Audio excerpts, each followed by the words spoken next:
Ladies and gentlemen, boys and girls, welcome to our special episode. I call it the Aidan's Art Academy, where we take our talented friend Aidan and we exploit his art skills that he's gathered at one of the most prestigious academies in the United States. It's like the Harvard of like the West Coast art schools.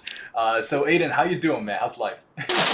I'm doing pretty good. I'm just setting up. I'm setting up the palette. I think you might be overselling my education. No, I appreciate it. I am, but like, we gotta roll with it, man. We gotta like channel the spirit of Trump, even though it might not be the best of the best, but we gotta sell like the best of the best of the best. All right, So, it was the best. it was the best. You know what else is really good is Aiden's got this like very good Trump impression, like just his like this demeanor. It's very good.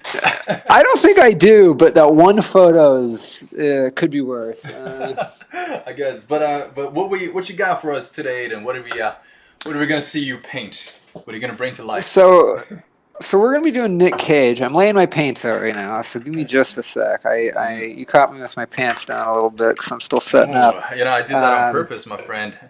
Half the days I'm like, I wish I'm gonna call Aidan at this ungodly hour just so his pants could be off, and then I guess I walked into that one. Yeah, I mean, you make art with your hands, Aidan, but your body is also art, and especially the part where you don't wear pants. Mwah.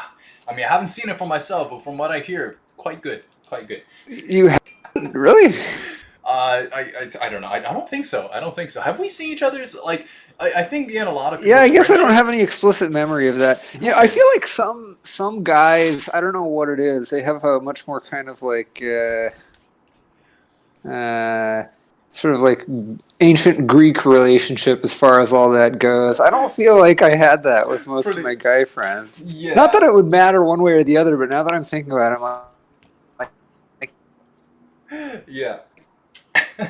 that like be of physical camaraderie. Yeah, I mean, it's not that important, but I gotta say, Aiden, you're sort of missing out because Wes and I have definitely seen each other's penis, and I just assumed we've also. Well, that's what I was thinking. It's like I think I'm putting out some kind of energy that dissuades that. So like, there's no way that X and Wes haven't, Yeah, right. Like I thought the same. Given thing. everything about them, so I don't know. I think I'm putting off like a prudish energy. Oh well. I mean, I haven't seen it, but that doesn't mean that it's no good. From what I hear, it is quite good. So just putting that out. Well, there. I'll take that. But it's I'll also take that. taken. We'll let that. We'll let that assumption stand. Right. Not gonna dissuade that. All right. Cool. Anyways. Alrighty. So we're almost set up here. I just gotta put out my yellow. Ooh, I like the yellow. My favorite color has changed throughout the years, and Aidan knows this because when I was a kid. Well, it was blue. It was It was vehemently blue. It was notoriously blue for a long time. Fuck about blue. Like I was like, wait, no, I need to be blue. We're playing Super Smash. It's like, dude, my character needs to be blue. If it wasn't blue, I was like, we had to go back. We had to go back, guys. Like, it's not blue. This is news to me, though. It's changed. It's no longer blue. It has. Well, many times actually. So, and then it turned to black, then it turned into red, and then turned to white and red and black, and now it's turned to yellow, like the goldish yellow, like bright. Yellow is a really good color. Yeah. Like it's awesome. Yeah. I'm a big fan. Hell yeah. What's your I've always favorite been.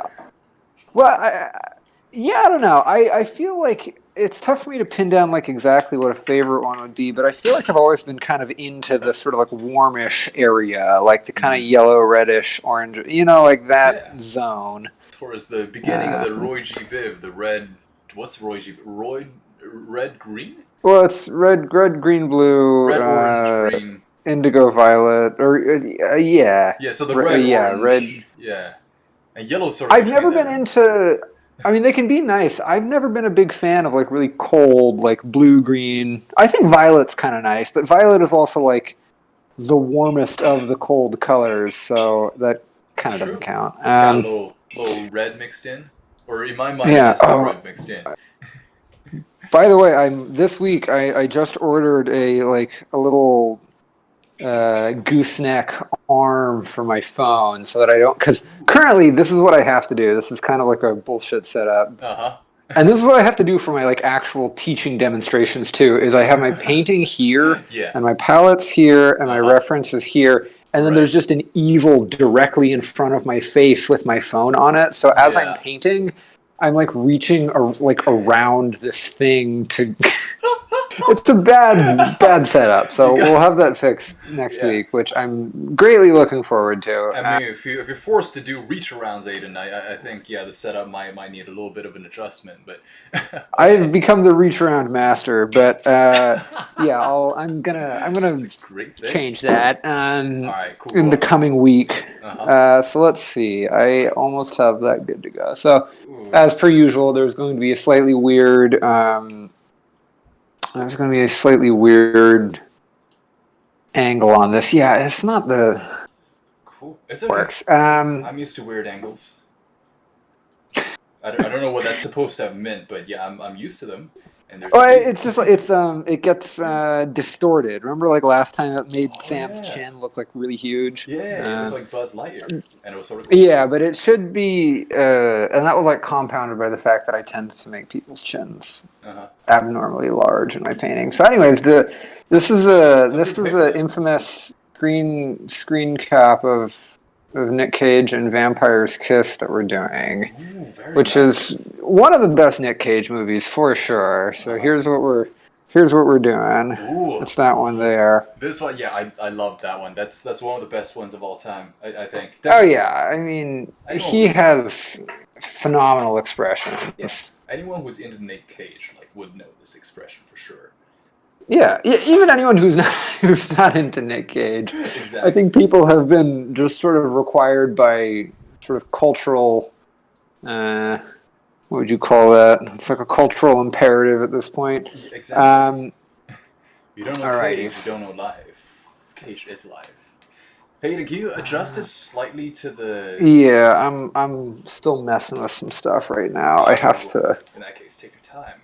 Yeah, so now we get to see the artist's setup. It's not just like brush to the paintbrush to the paper. It's the paintbrush to the canvas. You got to do a lot of like prep work, and you gotta advertise yourself, and you gotta kiss a lot of like the artist world's like big artists, and then finally.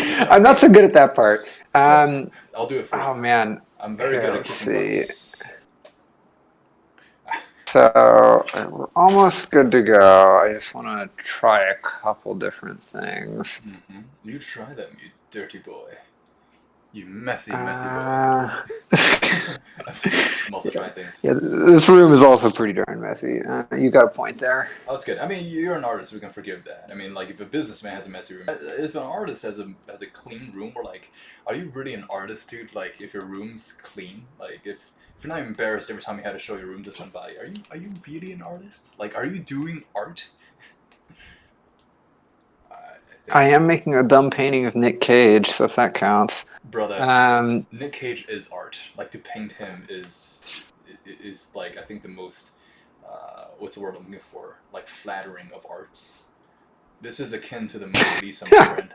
For me, like, Mona Lisa doesn't hold a candle to Nick Cage. Like, we want expressions. People are like, oh, you don't know if she's smiling or not smiling. Dude, like, Nick Cage has 100 different expressions, and you know exactly what they are. Like, why are people fussing over the Mona Lisa when we got that? Like, when we got Nick Cage's expression. I can't believe you're throwing shade at Da Vinci. I don't care. He's dead, man. He's not going to come, show me out.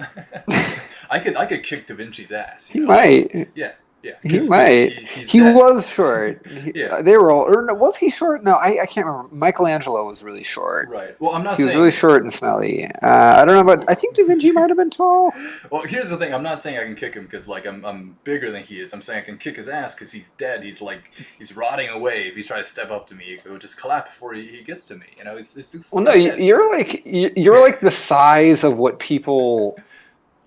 Like hypothesize Goliath was like like the biblical like I think he was like low to mid 6 foot tall. I don't remember how people figured that out. Goliath or even if they officially did, but like he was real big compared to all of the like malnourished, really not doing so hot.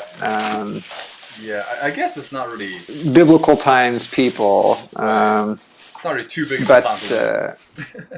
If Goliath was like slightly. But if you went back in time, you would have been a pretty formidable.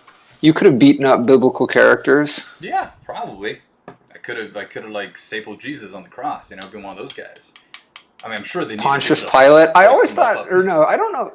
He was the executioner. I guess I'm not familiar enough with the Bible to know like who actually like did the hauling him up there. I was the But I Jews. always liked Pontius Pilate's name just because it's like I'm not like totally clear on how it's spelled, and it's just a very weird sound. You know what I mean? I've never heard that name until this moment. Who's he? Pontius Pilate? Pontius Pilate. So I think it's spelled like Pilates, but without the S, but it's pronounced Pilate. And I don't know how Pontius is spelled at all. I think it might be Pontius. Anyways, yeah, he was like the executioner that I think he regretted it after the fact. Like he realized that maybe he shouldn't have done that. Well, yeah, like people ripped on him for centuries afterwards, millennia even. Like, so of course he fucked up. I mean, like no one's gonna mess up. Like even Trump maybe messes America up. Like they're gonna forget about him 1,000 years from now. But we're still probably talking shit about Pontius Pilate. Yeah, so I feel like this is all very uninformed because I wasn't raised religious and know almost nothing about the Bible, but I feel like he doesn't get as bad a rap as Judas. So like I think he maybe had a better attitude about it after the fact, you know? Yeah, people are more forgiving of Judas than like all the Jews. I think all the Jewish people. So. Wait, really? No, Judas is like he's synonymous with betrayal. Did people forgive him? Well, you know what I mean? I feel like every time Judas like comes up, like people are always like, "Yeah, he felt really bad afterwards." Like everyone knows about that. I mean, he had a bad time afterwards, but like, it's like Judas, Benedict Arnold. Those are like, if you're trying to Benny definitely describe someone. No, Judas is the more. No. Benedict Arnold is not as. If we're going for like top 10 anime betrayals, Judas is further up the list than Benedict Arnold. He definitely is. Let's get real here, X. I apologize. Like I'm also eating right now, so might be a little weird. Some people. Your judgment's clouded. It is. I'm looking at food. I'm eating Hawaiian barbecue, like those Kalbi ribs. Oh, delicious, yummy. Damn, that sounds really nice. It is very nice. All right, to Aidan, who is fasting right now, this is like hell. So I apologize, but not really. I had to stop the fasting. I actually was genuinely enjoying it, but I am now. The other food allergy things have started kind of interrupting my ability to mess around with my food intake too much. God, it's just against you, like eating healthy and just gaining weight, man. Like that's. Well, no. I mean, I'm supposed to eat healthy. Like, I have to. I mean, I guess grains aren't like inherently unhealthy, but they also can definitely tilt into the unhealthy zone. Yeah. If it's messing up your diet, then definitely don't eat. Yeah. I was like, of all body parts, why couldn't it be like my legs or something? Right, somewhere that's hidden. Or I guess I broke my foot, so He already came for that at one point, but like... Yep, that debt has been paid. And it never healed completely. My foot is just going to be slightly fucked up forever. That sucks, man. Hey, in the future, maybe we can go Deus Ex Machina, like Deus Ex, and you can just get rid of it and just get a mechanical one. See, the thing is, it might get fixed once, like, if I can really get in, like, much better shape. I'm not in terrible shape now, but I'm not in great shape. And apparently muscular strength is supposed to help with that stuff. I don't know why, but that's what the physical therapist told me. Does make sense. So I'm causing a lot of these problems myself by not taking care of myself. So I'm not exactly, like, shaking my fist at the sky, like, why? It's like, okay, well, why have you me? I sort of know why. Bought and paid for, that makes sense. Holy shit. Real quick, let me interrupt this line of thought to just say, like, in a couple of brushstrokes, you pretty much just captured Nick Cage. So basically, like, when you paint, right? Like, when I was painting as a kid, I would always just, like, go straight up on the brush. But, like, what you're doing right here is like, really fantastic. And it's not, like, exactly Nick Cage, but you see what he's gonna be like already. So what is this? Yeah, I mean, I usually mess the likeness up a little bit. Like, I'm not super fussed about it looking exactly like the person, which is partially laziness on my part and partially not caring. I mean, I should probably. If I wanted that photo of Nick Cage exactly, I would just like copy and paste it off the internet. But like, Yeah, that's a worthwhile way of thinking about it, because I think some people that get into making stuff realistic, myself included, can fall down that rabbit hole of wasting a lot of time trying to make it exactly like the source material, at which point it's sort of like, well, it's not really all that fun if it's exactly the same, right? exactly. I mean, if you want to pursue exact likeness, you're probably not going to beat photography. But the thing with artists, I think, is you can inject a little bit of yourself in there. Like, for this face, I can already see, like, this is probably Nick Cage if Aidan was one of his ancestors, like a couple generations ago. Yeah, I always make everyone look like me. Yeah. I think every artist tends to do that. Oh, yeah. Or most artists, not everyone. Right. I know a couple of people that are very good at not having that happen, but I am definitely one of those people. Exactly. So, like, if any guy would like to know what it's like to have a baby with Aidan, like, you can actually find out in this case, and I think that's awesome. Hit me up. Hey, hell yeah. Aidan has done some painting of his friends, including me, so I know how that looks like. Get me pregnant. Let's have a baby. Oh yeah. No, I thought it was gonna be the other way around, man. But okay, all right. Well, I'm down. yeah, I'll sure. be top. Yeah. No, you're right. You're right. I feel like I guess that's a tough call to make, because if you've never been gay, it's tougher to like conceptualize that. But I feel like I would psychologically have a tough time being a bottom. Same here. I think it's because we're mostly heterosexual male.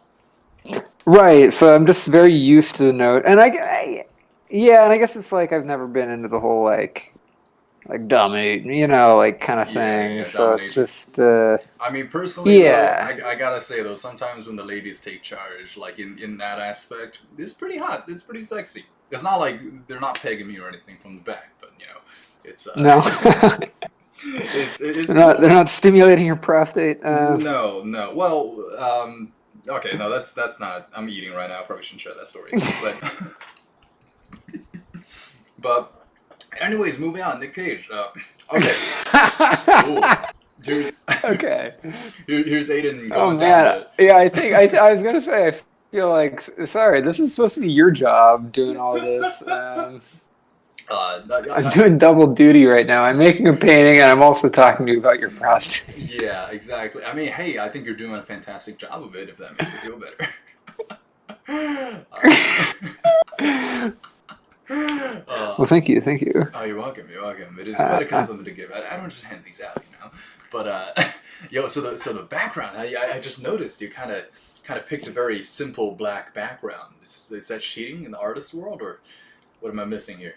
Yeah, I mean, the background he's actually on is it's like a gradient, so I'm going to get some of that in there. But yeah, it's like a pretty simple, sort of like dark yellow, warm. Yeah, so it's like it's not super complex, but it's important to get the I mean, it's not always important to get the context in. Yeah. But I usually find if I'm working on like a white surface and the background is dark in the image, it's important to put some kind of like note of color in the background just to like key the picture. Because like all of the things I'm looking at on the photo, I mean, you can kind of see like his face is butted up against that really like dark color. Yeah. And so if I don't have anything there, I'm like very likely to mess that up. It's a good contrast. Yeah, and it's nice for that too. So I sometimes will, especially on like quicker stuff, get sucked into like putting much more time than is actually necessary into this. That happens like when I'm like demonstrating for my class. That happens all the time. Where in the first like 30 minutes, and I'm like supposed to be getting a painting done in like an hour to an hour and a half when I do that as well. Yeah. And so frequently I'll really foolishly use the first like 45 minutes on a bunch of stuff that doesn't matter that much, and then all of a sudden in the last 45 minutes I'm like, oh, I now need to make a finished painting, and there's like a group of people watching me. That pacing. Which I'm still very far from where I'd like to be as far as all that stuff goes. Because I've gotten a little bit better at it, but when I first like started teaching, about a little over a year ago, like officially doing it for a job, Right. oh my god, I couldn't talk and paint at all. And like I've gotten used to the idea of doing it. I still always do a worse job when I talk and paint, but it's good practice doing it here actually. I was yeah, so I was actually extremely surprised to see that like you're able to do all this painting while speaking to me, because in the beginning I was already worried that you need to focus on painting. Like, 'cause if I draw, I can't talk. And you, I mean, technically, I do need to focus, yeah, and the work slightly suffers as a result. But it's like whatever. The stakes are low here, and the better you get, the less it matters. Like, yeah, the more everything becomes like autopilot. You know what I mean? yeah. And so I actually think it's kind of like a fun challenge. Like, this is sort of a dumb way to look at it, but I feel like a lot of how I look at a lot of art related stuff, because I haven't made a particularly like finished work of art in a long time. I just do a lot of like studies for fun, kind of like this sort of thing. Uh-huh. And when doing something like that, I think I look at it almost more as like a sport, where I really enjoy the idea of like, oh, well, if I limit the time frame, or I give myself certain constraints, or you know, something along those lines. I just think it's fun to do. Yeah. Fun to do it that way. Yeah. Yeah, and so yeah, it's like, even though yes, I would probably do a better job if I was like completely dialed in and focused in like a completely blank room with no one else around. It's good for me to try and get better at doing it under these kinds of circumstances. Right, because it's still very impressive, even though you're half focused on like talking about other stuff. And yeah, like I'm looking at the cage right now, and I'm seeing like the outline of the set. I was very surprised when you painted over like your pencil lines in the same shade of black as the background. Oh, excuse me, same shade as the background. Yeah, excuse me. I probably shouldn't eat while doing this, but I haven't eaten all day, so I'm like really hungry. You're good, man. Eat up. But yeah, so basically, yeah, like how do you know where to paint? Because you paint over the lines already. You paint over like your pencil lines. So like I went through a phase art-wise where I would do no drawing at all. I'd just start putting like shapes of color down, and I'd try to do the entire thing just through like gauging it with shapes of color. Yeah. Which you can totally do, because like when you think about it, like a painting, you know, again, this might be getting into like techno-babble stuff, but like a painting is basically just, you can kind of think of it almost like a jigsaw puzzle, where it's like you put the right color into the right shape, and then you just like basically you're making like a puzzle of like shapes of color. Yeah. Where like, oh, well, this color goes in this shape, and this color goes in this shape. Right. And then if you do that correctly, you end up with an image, like the illusion of something 3D. Right.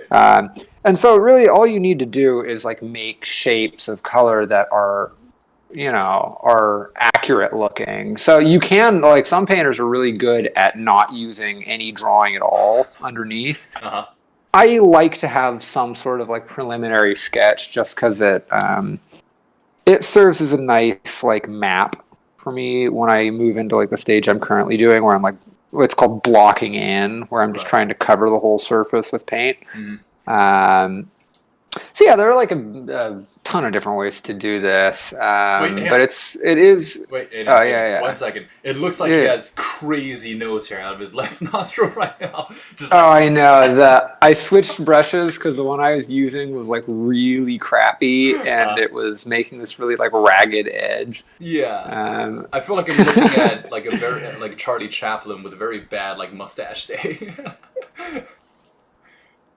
Well, it'll get there. It'll get there. I know. Believe in me. I believe you. I believe you. Last time, like Sam was legit blackface for like the whole length of an hour, and in the end, he managed He's going to this is going to go through a bit of a blackface phase as well. See, this is why it's better to work. Another reason why it's better to work in that like toned canvas is like you notice the stark difference between the unpainted stuff and the painted stuff a little bit less. Yeah. Man. Yeah, so I don't know. I'm just trying to like, the thing, I always get caught up in like details a little too soon, so I've got like a real tendency to put in like too much information at this stage, when it would really like behoove me to just try and simplify it more. Right. Not Nick Cage But, got you like know, brown shit coming out of his nose. it's a learning process. I Even like at it. this stage, even though I've been doing it for a long time, it's I still am waiting for that point where I'm like, yes, now I know how to do it. You Hmm. know, like that still has yet to really truly feel that way, Right. which is funny because, I've been doing this for like, Hmm. the better part of 10 years at this point. Um, Honestly, and I guess I that's still haven't gotten my 10,000 hours in. yeah. Well, honestly, I think what that is just a certain mindset. I think when you're done learning, when you think you mastered your craft, that's when you have that thought. But somebody who could have the same level of skill as a grandmaster could still think the way that you do is like, well, I still don't know what exactly that I'm doing, that I'm good at this yet. I think it's just a willingness to improve. 'Cause Yeah.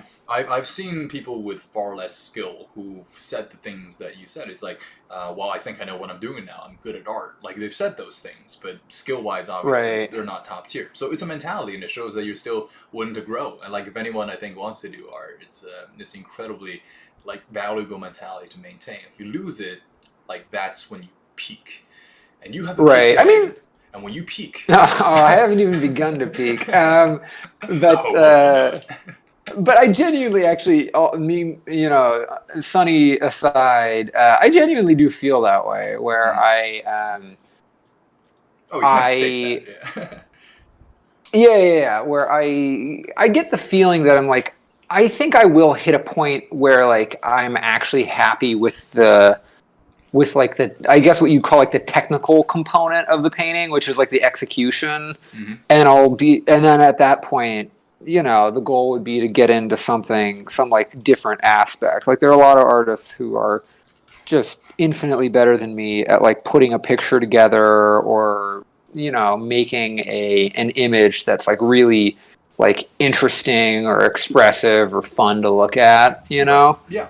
Whereas like I allot a lot of my focus to like, can I make this look like a thing? Like, can I make it look round? Hmm. Um, which is something that requires like kind of a stupid amount of mental bandwidth, and I still haven't totally figured out how to do that.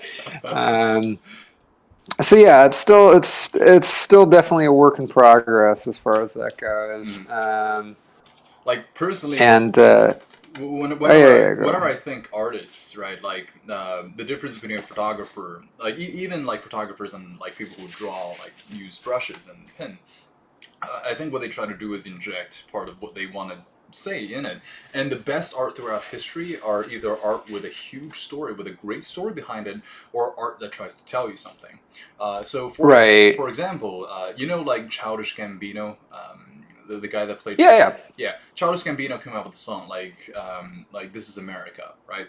And Yes, I remember I'm gonna be that. honest, it's not really that good of a song. Like I we, didn't like the song at all. Like yeah, he's a fantastic musician. He does a lot of great songs. Didn't like that one. right. So like music Just wise, from a musical perspective. Yeah, right? yeah. From It was purely from a abstract musical yeah, perspective. exactly. And it's just like objectively that song's like not too good. It's really messy. There's tons of different things. One thing doesn't list with the other. Like if you want to look at it from a musical perspective, a little shit. But why is it so famous? Why does everyone like it? Why is it that you can't criticize it in society? Because he put a message behind it. There's a message that describes like America and the state of society.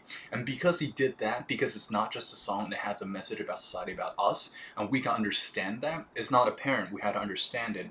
Right when we do, we're like, wow, like this is great. It made me think. It made me like consider things. So that's what I think really makes some art great. It's just anyone can draw, really. Like you can draw good, you can draw bad, you can draw like you can be the best painter, you can paint like a photo, right? But then we also have cameras. But can you interject yourself in there? Can you make people think with your art? Can you have people look at that and they'll pause for a second and not merely just taking the image but taking the message behind it? I think if you succeed in doing that, you're a special kind of artist. Yeah, I think that's super insightful, and like not a lot of people can really do that. Yeah. Like I think the much more common, and I don't blame anyone for this being the common way of doing it, and it's definitely more the direction I lean in.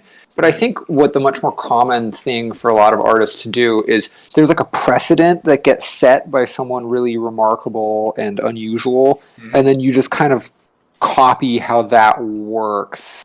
and sort of like as a way to kind of mimic the idea of making something really interesting. You know what I mean? It's like, I guess whoever came up with like the way rock and roll sounds or culturally how it like progressed in that direction.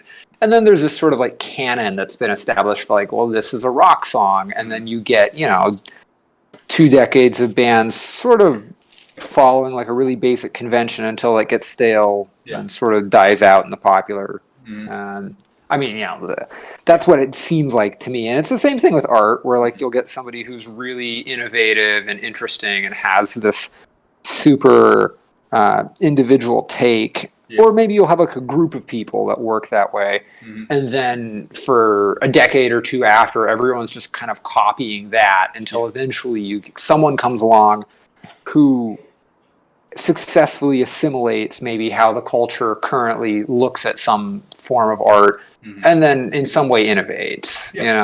You build on success. Like, the reason people copy rock and roll, the reason people copy certain artist style, I'm sure there's a lot of people that would copy Van Gogh, is because they see the image of success and want to become that successful, but their route is to copy the already successful. But those people, they got successful because their way was a way that's never been seen before. Like, just like rock and roll, like Queen, right? Queen was revolutionary. It was huge. Like the Beatles, they were making songs that just really wasn't a thing before. And well, it does build on the shoulders of giants. Like without blues, without doo-wop, you wouldn't get the Beatles. Yeah, exactly. But you're right. It's like it's different enough. It's original enough that people are like, "Whoa, what is this?" Yeah, it's like someone putting violins and then other string instruments and like brass instruments together, and all of a sudden there's a symphony, right? Those instruments existed by themselves, but somebody put them all together, combined them in different ways that it sounds good. Like you take several other instruments and you have a jazz band, take some other instrument, wind symphony, like concert band, orchestra, like what have you. Like that's just different ways of combining things that we already have and using creativity. To evoke people's emotional responses, and that's what makes art really great. Like, if I'll be honest, when I remember the moment when I first saw Mona Lisa, and I knew the story of Mona Lisa, and I was like really psyched to see it. And I looked at the painting like a kid looked at the painting, and I was like, "Fuck, so special about this, dude." And then over time, I learned to appreciate it, but that's because I learned the history and I learned the reason behind it. I know like the story of it. And then all of a sudden I'm like, yeah, it's Mona Lisa. I know about that. Yeah. No, you're right. Like that kind of like brain connection with that stuff really does give something so much more significance. It does, and that's part of an artist's like skill. I think is, can you tell a story? Because without the story, the Mona Lisa to me would just be like, it's sort of an okay painting. Like I've seen like a $10 camera that can take better photos, or like have a better likeness, but that photo is not going to have nearly the history or the richness and the value of the Mona Lisa, and there's a reason for that. Yeah. So. Yeah. Oh, and I'm a big Da Vinci fanatic. So or fanatics maybe a too strong a word, but I quite like his stuff. I would kill people. Yeah. You better watch it. I would not dare to badmouth Da Vinci. That guy was a badass, man. He was like an architect, engineer, sort of person, artist. Man, he was just cool, man. He was in the Assassin's Creed games. Yeah, I was just about to say, like, do you know this from Assassin's Creed? You know me so well. Yes. Yeah. I never got to that point in the game since I never owned it, and it was just going over to Wes's to play it. Yeah. Oh, speaking of Wes, I couldn't verify their take on Assassin's Creed. Yeah. I mean, it was the same thing. Like, Da Vinci was a character who built like all these assassin gear for Ezio Auditore, who was the main assassin of the game. And I was like, oh, he's an engineer. Like, obviously he's an artist. We all know he's an artist. But then he started building the ninja tools, and I was like, yo, he's an engineer. Like, I don't even know if that's historically accurate. Like, I'm like 99.9% sure it is. But like, the reason I say it was because of Assassin's Creed. So one of the things that cracks me up about like the 1500s is that it was such early days for so many disciplines that you'd get someone like Da Vinci who was like a pioneer in like art, architecture, and science, because all of those things were so kind of like fledgling disciplines that somebody could contribute hugely to all three. You know what I mean? Like, it would be really unusual for like an artist now to get like a Nobel Prize in science or biology or something. And I don't know. That still kind of cracks me up like that. They just, obviously it's how it has to go, but like they knew little enough about that stuff that Da Vinci just kind of like messing around dissecting corpses as his like hobby when he wasn't painting managed to like actually contribute to like the scientific literature of the time. In a different age and in a different life, Da Vinci would have been like this messed up, like serial killer-ish individual, man. Like dissecting bodies. Oh, dude, that was how it was. Like Michelangelo and Da Vinci were both notorious for going to graveyards and digging up people that were recently buried because it like wasn't cool to do this. Like maybe it was the church. I don't know who was saying you can't do that. Maybe it was just common sense and morals. What? But it's like, but it's funny because when you look at like art from prior centuries, when they do skeletons, they would give them like 50 ribs, and you're like, wow, you really did not know what was going on there. Right. And from like a medical perspective, not even from an art perspective, you'd think that there would be, given the plethora of dead bodies available, that people would be more chill about that. But I thought they were sanctioned. I thought they got their bodies from like a science academy or some shit. Like they dig people up from no, they would dig them up. But again, early days for science. The fact that Da Vinci, being a guy that just dug up corpses for fun, contributed to like the understanding of the human body should be a clear indication of how little we knew about the human body at that point. Right. It's scary. Just being like willing to do that. I also think maybe like we're just one piece of surprising news away from turning Da Vinci, like from like the brilliant innovative person that he was, into like an utter psychopath. And I think okay. This is maybe slightly, it's related, but it's something that I thought was really interesting. So, a while back, do you know who Louis Theroux is? Louis Theroux? Who is that? Louis Theroux. He's a British documentarian who was like really famous for doing like a series where he lived with the Westboro Baptist Church, which was like the really crazy church in like, I don't know, like North Carolina or something, that would like would they like picket soldiers' funerals and like do like really crazy stuff. Yeah, I remember those guys. They came to school. Oh, really? Yeah. They were raising these like hilarious signs. They're meant to be offensive, but they just came off hilarious. Like one of the signs. Oh, that rocks. Yeah. One of the signs was like, "Can you explain to me what a gay burger was?" And like for like a day or two straight, I was like, "What is a gay burger?" Like you're asking the real questions here. What's a gay burger? Like you're asking the real questions, right? Exactly. Yeah. See, I think the problem is, I think their sense of humor is, or rather, their interest in offending people comes across as humorous to people 30 and under. Like that's, like you can't do that now that God is dead and irony rules everything, but yeah. So, in one of Louis Theroux, so he was really famous, still is famous for like journalism where he goes to like kind of really extremist communities. Like he did one with like white supremacists and neo-Nazis and like that kind of stuff. But anyways, there was one that I was watching. It was like a brief like 10-minute blurb, maybe even shorter, in like one of his documentaries. And it was like a black supremacist group. Right. And there was this really funny clip of him asking the guy about a bunch of historical figures and asking them what race they were. And it was awesome because he was just going down like all of the really major like Western figures and being like what race they are. And if they were cool and awesome, they were black. And if they like sucked and were dumb, then they were white. And I that like partially just cracked me up because he's like going down this list and being like, Shakespeare, definitely black. Yeah. Bach, definitely black. Columbus, he was definitely white. Mm-hmm. And I was like, oh, of course, Columbus was white. But anyway, so I was kind of interested in this because I was like, where is this coming? So part of it was dumb stuff like, paintings where the pigment aged, so it made the skin look darker. I'm like, okay, that's kind of BS.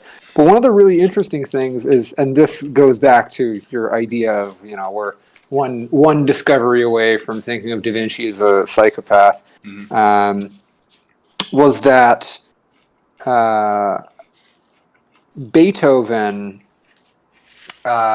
is thought to be like half black based on his birth records and his death mask. Really? Which is really interesting because we have his death mask, and I've done a drawing of his death mask before. Like there's one that was done while he was still alive, but kind of near the end of his life, and then there was one that was done when he was literally dead. And it's so interesting because when you look at it with the knowledge that like he might be half black, he really does actually look half black. Like he has a very sort of like, his nose looks very like, I guess at the time they would have called it Moorish rather than like European. And I'm like, that's crazy. So I'm now of the belief that Beethoven was half black. Interesting. So the black supremacist convinced me. Like I think he actually is. And I'd heard Da Vinci is also theorized to be half Arabic. Really? Interesting. Yeah. Both of them, their mothers aren't known. Like people don't know who their mothers were, and it was really common to have slaves from like the Arabic and Moorish world.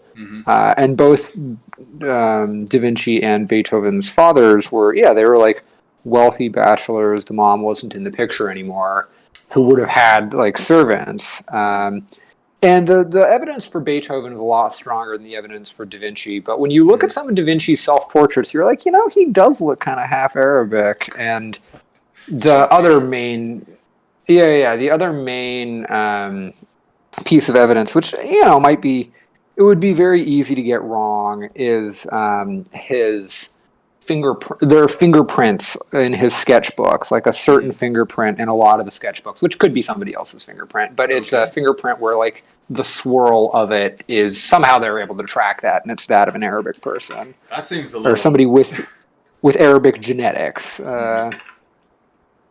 So anyways, I thought that was super interesting. So Shakespeare probably was not black. I think he might have gotten that one wrong.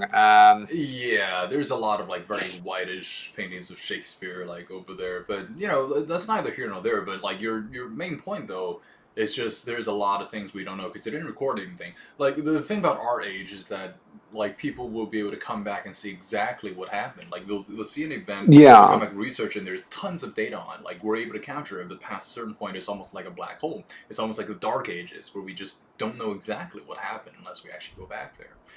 The crazy thing, lots of historical portraits of people like Mozart and Beethoven, like the famous ones, were made well after they died. So they're kind of like fictionalized interpretations of what they looked like. So I still don't know if any of them were fully European, but I thought that was really interesting because I went down this whole rabbit hole of like looking at like what race were all of the. I mean, not that it matters one way or the other, but I was just kind of curious. I get it. I would like Mozart's. Mozart's super famous portrait. I think he was alive for, but I know a lot of Beethoven's.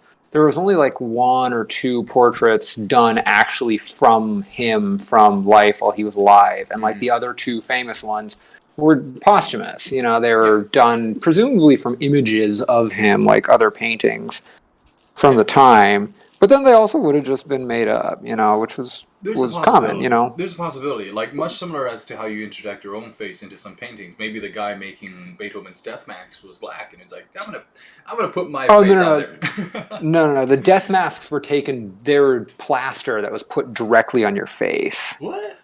Whoa. So those are the closest thing that, like, we have one for Abraham Lincoln too. Like that's why we know exactly what Lincoln looks like in all of the sculptures. Is even if we didn't have super clear photographic records and paintings, paintings have a lot of interpretation and like big margin for error. No, death masks were, you'd put like, I guess, like plaster directly onto the person's face. And so those are the closest thing to like physical fact, which I think death masks are so cool. Yeah. Like the thought that we can have this like physical image of what this person looked like is so interesting. Yeah, like well after they're dead, and like it's like taking a picture of the deceased to remember them, but before they had pictures and stuff, before they could really capture anything really well with painting, they had death masks. That's kind of cool. A little bit morbid, but that's kind of cool. And like I think like when you said death mask, what I thought was like a likeness, because my version of death mask probably comes from like the medieval times when they would use that to like punish people. You know, clamp that stuff. Really? Yeah, like they would clamp like a metal thing on your face, and like you would just get stuck there till you can find a box. Iron Maiden style. Yeah. Exactly. No. You look it up. They're very cool. It's very surreal because you get so used to. I mean, I talked about this like one or two episodes ago. You get really attached to these kind of, or I do, with like these art historical figures more for their paintings than for the physical people. And whenever it's like a dumb thought, but whenever I have that thought of like, oh, this person really existed and lived, it's real trippy. You know, like that's so interesting that there's this like physical, like the work they did serves as this physical record of a person that actually existed, and being confronted with like a physical relic of what they actually looked like is really cool. Right. It fills in more of the myth, because like I think we all get to know these people by their like reputation, right? We don't know the person, but and I think that's part of why we kind of like make these people almost saint-like in our mind. It's like, wow, they're so perfect. They're the best people. Like Beethoven, he's such a genius. Like Aristotle, he was, wow, like he must have been a god. But I bet Aristotle like just like came here today, like talked to us, like, you fucking nerd, like get out of here. Like we wouldn't be that impressed. It's just their story and the retelling of it, and like the what's the word I'm looking for? Like vilify? No, vivify. Vivifying of it. Anyways, you make them seem larger than life, but then you Deify. Yeah. That's the word. Thank you. Deify. Yeah. And then, like, you learn more about them, and it sort of humanizes them, and it makes them seem a lot cooler, because now you realize they got there. Like, I think it's a lot cooler realizing these people took steps, and they weren't born that way, but they took steps, and somewhere along the way, they became who they are. And I don't think they were ever as good as the story told everybody to be. I'm sure a lot of things are exaggerated, but like they were so impressive that people retold their story, and with each retelling there's iterations and there's changes, and they become mythical. They're so good that they become myth. They become like the story. And I think that's the thing that I think most people go for. Not even just artists, like every single person wants that for themselves, because they know what it's like to admire somebody, like because they have their own heroes. They're like, that's my dream. I want to be them. I want people to know me like when I die. I don't care if people know me when I die, but it's a good thought. Like, yeah. So. Yeah, you know, it is funny because I don't feel like I'd ever given much thought about the whole like, do I want to be remembered when I die? But I'm like, you know, that would be nice. Yeah, it's a good thought, but I wouldn't care. And also the answer is going to be yes. Like, we are already immortalized in some sense, like way off thousands of years in the future. Like, granted the Earth doesn't explode, somebody will have a chance of finding all the stuff that we've done, put online. They'll know what we're like from when we're kids all the way up to here. Like when we're 12 years old, put this online, and all the way to now. The physical pictures we take, they're going to rot away. They're going to get thrown out. They're going to get burned.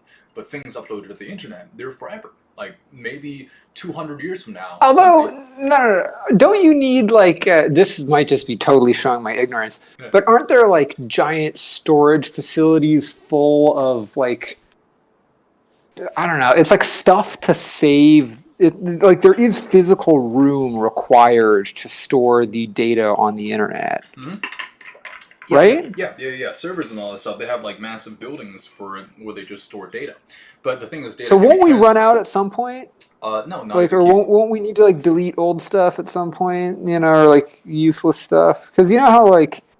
There's a whole thing of like YouTube will like delete old accounts. I always assumed that was like house cleaning because there was some amount of like physically limited storage space to this stuff. Like it's not literally infinite. Well, if technology, I don't know, is that true? if technology were to stagnate around 20 years ago, that would definitely be the sense. Because now people are building like facilities to store data, but we keep coming with better chips, and better chips means better storage. Before, that's true. You would need like a hard drive this big, like a thick ass cube like this, in order to store a couple megabytes of data. Now I have a thumb drive the size of my pinky right? And they should call it Pinky Drive that can store like just massive, like hundreds of gigabytes of data. That's true. We That's have true. things this flat that can store terabytes upon terabytes of data. So like it's only going to improve as time goes on, and I'm hoping they don't get rid of any of that.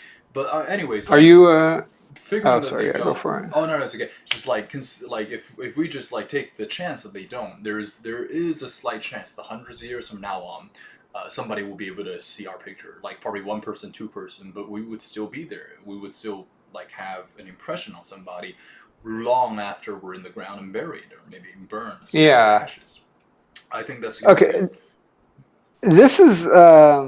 I'm just kind of curious. You're familiar with the whole like singularity thing, yeah? I have yeah. Well, do you think that's gonna happen?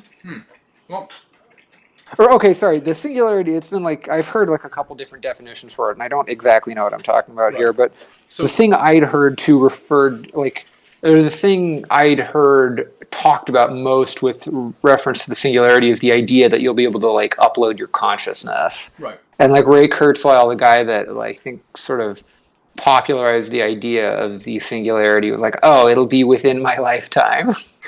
Like, well, I don't know about that, Ray. GG, my brother. So yes, it's gonna happen. Like we've seen it happen already. Actually, it's just a very basic level. Like if machines can have like super mentally challenged like state, I think this is it. So singularities, right? So from what I understand, a singularity is the birth of AI, the birth of automatic intelligence, or what's the word? Artificial. That's the word. Artificial intelligence. So basically, what intelligence is what we are, right? We started off single-cell organisms with no thought whatsoever, and based off our instinct for survival or reproduction, we became complex enough to have thoughts like we are. Homo sapiens, our ancestors, didn't have this skill. We do. We have language. We have written words. We all started as a single cell. So by the same token, you should be able to program enough responses and commands into one thing where it mimics consciousness. Because people associate consciousness with soul, but it's not. Consciousness is just a very complex series of signals that give us an understanding higher than animals who are not as cognitive. So basically, a computer code that would automatically do something, like every time I clap my hands, the light goes on. Like that, in a way, is some sort of intelligence, right? It responses. Now, if you program billions upon billions and trillions, gazillions of codes, impact them into one thing that we define as a consciousness, that would be artificial intelligence. If it can learn, if it can build upon itself, and it can function, like I would say it's artificial intelligence. So it's gonna happen. Like it happened to some extent already, but it's not on this standard. It's not on the standard of you or me. But it's definitely possible. You just need several more bazillion lines of codes to make that happen. So I'm way out of my depth on this, but the thing I'm still sort of like skeptical about with the whole AI thing is like the difference between like a biological mechanism and a non-biological one. You know what I mean? Where it's like the computer doesn't have that thing of being like a biological, like having a biological mechanism attached to how it works. Yeah. So that's like a pretty fundamental difference in terms of like intelligence, yeah. Well, it's a fundamental difference in terms of what being you are, like what type of intelligence. Because for us, why do we have emotions? I have a theory that it has to do with survival and reproduction. Adrenaline. Yeah. Yeah, right? Anger. Yeah, that's what an evolutionary biologist would say. Exactly. Anger, I think, is rooted in adrenaline, whereas happiness is rooted in endorphins. The complex chemicals in our brain makes us distinguish each individual combination of chemicals that have distinct emotions, anger, sadness, like morose, feeling blue, or whatever. Like we assign these terms to it, but I think they're from the same thing. Desire for survival and emotionality and just and desire for reproduction. It's very simple. Machines will be very different, but in the sense that can it think for itself and make decisions for itself, I think absolutely. All it needs is something that would, it's almost like an inverted code where it would feed upon itself, like it feed itself commands. That's what it is. Like we have external commands. We're hungry, we eat. We're mad, we cry. We're sad, we cry. Like we're mad, we yell. Things like that, right? Like external stimuli causes certain reactions within us. And I think for a machine, you could totally do that. If I clap my hands, the light turns on. If I insult the machine, I can program it to say something back. And let's say that Right. I insult it and I program it to come up with their own insult. And I think that's totally possible. I think there's an algorithm for that exists that can capture language and see the combination of words that would cause the most amount of like anger or stress or like an emotional response, like in us. So it's definitely possible. It wouldn't be like intelligence as we know it, because again, the humanity confuses soul with intelligence, and it has nothing to do with that. Soul is just like a concept we created. And if you disregard the soul, I think absolutely you can have like some kind of machine like that would think for itself, and it would be able to generate its own commands like after a while. So yeah, it's possible. It's possible, and I think we'll see it in our lifetime. That freaks me out. I don't know if I like the idea of the whole singularity thing. Yeah. It's not. The funny thing is, like, it's like kind of a hackneyed point to make. It's like I don't want to die, but I'm really like the idea of like living forever makes me really queasy as well. Well, like let me put your mind at ease. When you talked about uploading your consciousness into a computer, it's not in the way that people think. People think this me that I'm looking through my eyes, I'm feeling what I'm feeling, my memories are me. This feeling, this presence that I'm experiencing right now is going to get transferred. No, it's not. The best that we can do is copy everything that you do, like to the point where you do something, the same we copy will do the same thing. You have the similar line of thoughts. This thing mimics you so much that we can say that it is you, but it's not going to be you. You're still going to die, you're going to decay, like you're going to experience death, but there will be a version of you left, and in a way you would live on. But don't worry, you're gonna end. Like there's no way. That sounds like similarly bullshit to being like, you live forever through your children, and you're like, well, yeah. I mean, not really. Technically, you can make that argument. I can see how people do it, but yeah, no, you got this one life, and this is it. Like the best thing I can say. Oh yeah, go for it. Sorry. Oh no, I was about to say the only thing I can think of close to that is just somehow apply stem cells to your body so your mind like never decays or something like forever. It's the only way you can transfer it. Or eat newborns. That's the other way to do it. You like transplant your brain into a newborn's body and then. No, go the Hillary Clinton route. And eat What's the Hillary Clinton route?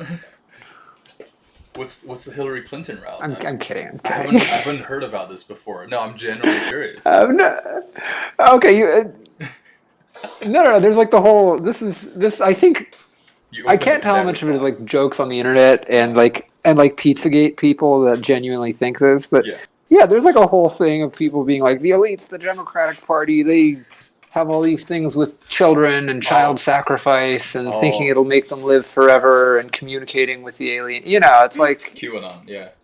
Trump was kind of like not denying those guys. It's like, yeah, they're against tip of the hat to QAnon, right? Yeah. And I was like, bro, you're just giving like this movement more strength, man. You're not gonna be able to control them. I know, it's so bad, like it's so terrible, and but there's still some part of me that finds it like of all people to be in office that would be like willing to feed that. It's like, oh, come on. Yeah. Honestly, if we put so much focus into science as we do politics, the distance will go, man. Like the distance, holy shit. Because right now we're still making leaps and bounds in technology and in science, but like most of the resources that are disposed of, like a lot of it goes into politics and who's in charge of leading the masses. If we can move beyond that, dude. Oh my god, like AI would come out like that, just so quick.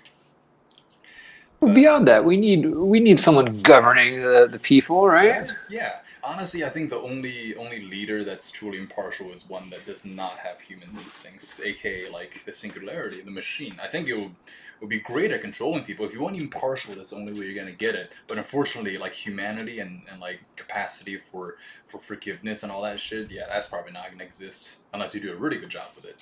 But yeah, it's a shame though. The older I get, the more freaked out the more kind of like technophobic I get. Mm-hmm. My dream in the world is when I become an old man, if I make it that far, if the Sjogren's syndrome doesn't give me lymphoma and kill me, I wanna get like a rural cabin in like France or something, and buy all of my food from farmers and that kind of thing.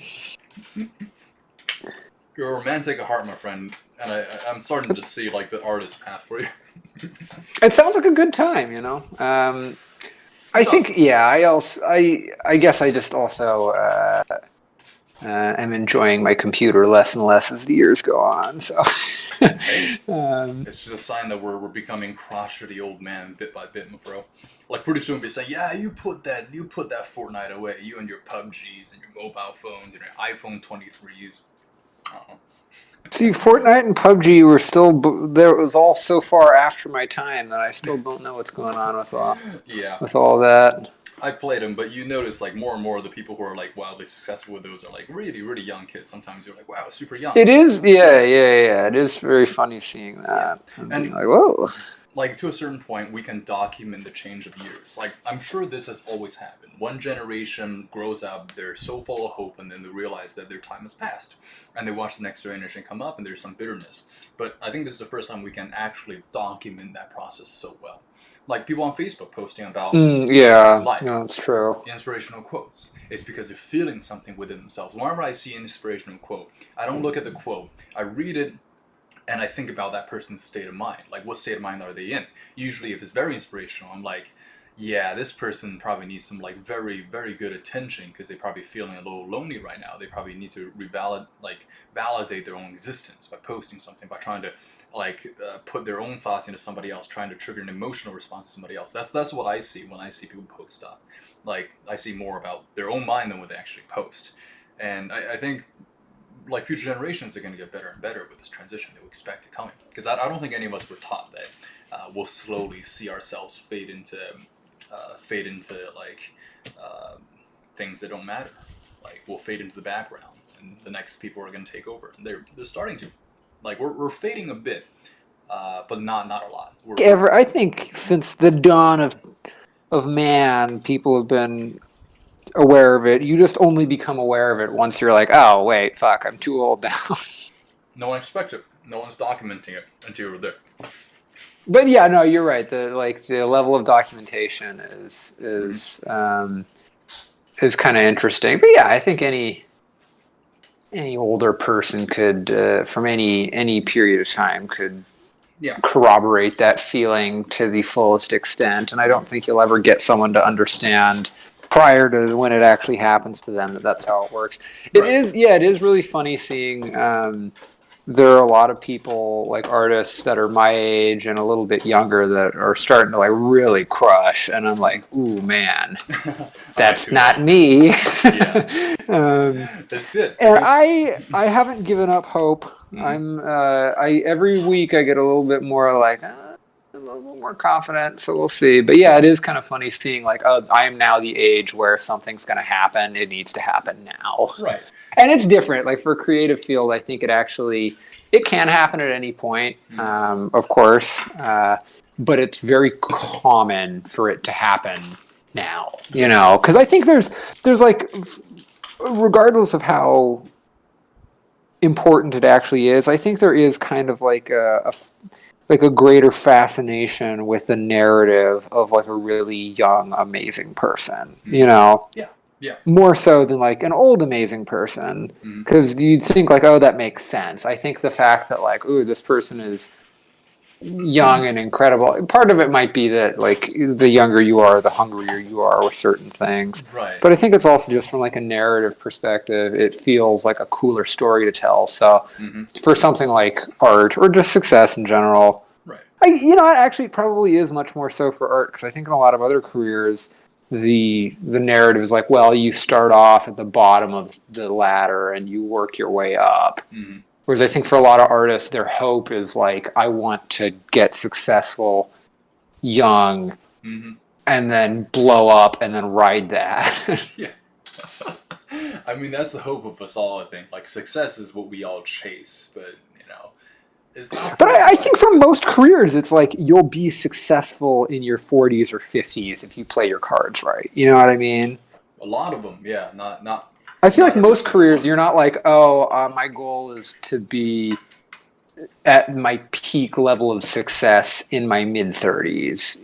I guess that's not the goal for artists, but that's kind of the reality especially for people who end up kind of like chasing trends and being popular in the moment. Yeah. It's much more rare for someone to be like really big in their 30s and then be able to hang on to that into their 40s and 50s. Right. And part of that, like that's a marker of true like fame within the art world, that when people are like fortunate enough for that to happen. Yeah. A lot of it has to do with luck, but you have to be the right type for that luck to hit you. Because like you could have mediocre skills and like some big name is gonna look at you and he's not gonna think it's anything. But if you hone your skills, but you're just more lucky, eventually when somebody like does look at you like and they can do something about it, like wow, your skills are so impressive because you spent years honing it, and then you become famous. Yeah. Like one great example I think is Robert Downey Jr. And you're completely right. If you're younger, it's more likely for you to be successful. People like to watch you, and the reason for that is because inspired people inspire others. And when you get older, it's harder and harder to get inspired as when you're a kid. Like when you're a kid, everything's firing off in your brain, so it's very easy. But yeah, so like Robert Downey Jr., right? He was like in his late 40s, like something like that, and then he struck Iron Man. Now he's the highest paid actor. He literally no. He had big enough acting roles before that. Right, yeah. But comparatively speaking, nothing holds a candle. Yeah, no, you're right. Iron Man, yeah. It's just before Iron Man, he was in jail. He did drugs. He was at one of the lowest points of his life. Like anybody would look at Robert Downey Jr. before Iron Man and say he hit his peak when he was 20s. Like he was in a couple of movies and people knew him. But then he went to jail, and now I bet nobody's gonna hire this guy because he went there for drugs, like some. I think it might have been a violent crime. I think he fought somebody or something. But everyone would have thought he was over. Like the chips are down, like everything's against him, and like he's depressed. Like he tried to become a singer, and I heard his songs, and I was like, yeah, you're not going to be a singer. Oh, really? Yeah. I think I remember seeing him play music at some point. I didn't realize he was a country singer. He ever wanted to professionally do that. He dropped a country album before Iron Man, and I listened to it. Damn, like right before Iron Man. It was a little before Iron Man. Like I think it wasn't that far before Iron Man. But yeah, like I listened to it, decent voice, but like nothing, not like Mariah Carey, like not something that's gonna make him famous. And he struck gold because right place, right time, and he is a terrific actor with a lot of charisma. So basically, oh yeah, he kills it at that role. Exactly. So there's a couple important things. Number one, he had the charisma, he had the skills. You can't just like be a better actor with charisma. You need acting skills, and he had that. And he had like a lot of things prepared for him, and he struck it like he got really lucky with Iron Man, and then poof. Right? So, if you want to get successful, you got to keep polishing, especially in the art world. Because the art world, you can't build on your previous work. You either are like successful from something and then boom, and then you can build off of that. But it's not like you pump out mediocre paintings for like decades and decades. All of a sudden, like, oh, this guy, he painted like okay stuff for 30 years. Like, let's make him famous. Right. It doesn't. You can't get a promotion that way. Exactly. He's been with the company for a long time. Let's throw him a bone. Exactly. Let him sell his paintings for $80,000 a pop. You slaved away long enough. Yeah. No, what like the common path, which is more than likely the path that everyone's going to follow, which I think I used to think was the loser path, and now I've realized that that's a very judgmental way of looking at it, is you'll get a bunch of artists who really want to be famous, it doesn't happen, and they just end up bitterly teaching. I really enjoy teaching, so I don't think it's ever going to be like a bitter last resort thing. Yeah. But I've definitely run into some teachers where you're like, oh, you're bad at this, and you're just doing it because you have just enough of a career to get hired by a school. Yeah. A bitterness definitely comes. I mean, I was fortunate in that like the vast majority of the instructors I had were not that way. And the academy especially was really great in terms of there being a lot of really truly passionate instructors. But yeah, like I think a lot of universities have a little bit more of that, of people who kind of wanted to be something, burned out, and then were just sort of forced into doing this other gig. But they took that. No, you're totally right. You have to do something really exceptional to get any recognition. Yeah. And recognition comes randomly. It'll strike you at random times. It's like a surprise exam on your life. And if you're ready at that point, you got it. But if you're not ready, buddy, the next time might be 10, 20 years from now on. Like, you don't know. It might be 20 Or never, yeah. Yeah, definitely. Exactly.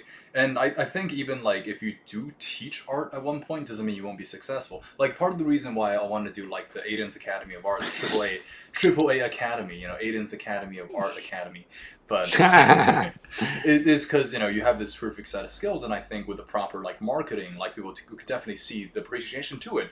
And not only that, like this painting of Nick Cage, which by the way is coming along awesomely. I can see his stubble, which is fucking insane. Like paintings like this, it's not just you painting this, you painting it while we're having this discussion. And I can see somebody who's like, wow, I listened to this discussion, I saw you paint that thing. Every time I look at this painting, I'm going to think of your guys' show, this discussion, or, I see how you created it, and that's valuable. That's your story behind this painting. And that's going to be better than just the painting, right? They don't see how you made it, they just see the finished product. I've thought about like just for fun doing like Twitch streaming stuff. I've never actually gotten around to doing anything, and it's much more fun having it in a kind of a framework where I get to like talk to you like another person. So it's not literally just me talking about the painting. But yeah, it's the kind of thing where like I don't think I could ever make any actual work under this kind of environment, but for just like having fun and doing something, yeah, it's really fun just to get to shoot the shit while I'm attempting to make something. Exactly. And again, it is good training for when I have to do demonstrations, because at this point it's like I'm using like half of my brain to sort of like subconsciously do this thing. Still very impressive. And it's not even near finished, and I think it's very impressive. And yeah, just I think it's a great idea though. I think this might eventually go somewhere, because what it does is it markets your skills, and also like it creates a story behind your painting. It involves people in the creation of it, and that gives people a sense that not only did I buy one of your paintings, I know exactly what went into this. There's a deeper level of appreciation that I can have that nobody else had when they're looking at this art. And I think that's what art is about, dude. Like it's about its effect on your individual as a person. Like, it doesn't have to be the best painting in the world, but it has to mean something to you. That's what gives it value.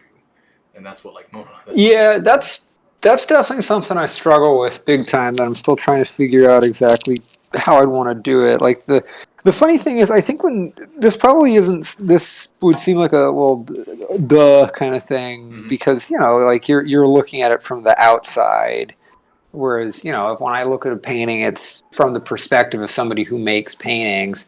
But yeah, it's like if you don't have anything in particular to say or think about, like if your thoughts were not interesting, the painting more than likely won't be. I always liken it to like, well, when I look at a painting, I get so interested in how it was done that I kind of forget that is a very small fraction of its actual value as a work of art. And I always, like, in my brain kind of think of it like, if this painting were a movie, is it a movie I'd actually want to watch? Because I think, people are really critical of movies, like it's, I find myself doing that all the time, where it's very easy to criticize them. Same with books, but like movies especially, because it's super accessible, and it feels like something that you really can understand and criticize. But like, even a bad movie has so much like money and effort and manpower just like poured into it. Right. And there's so much like quality to it.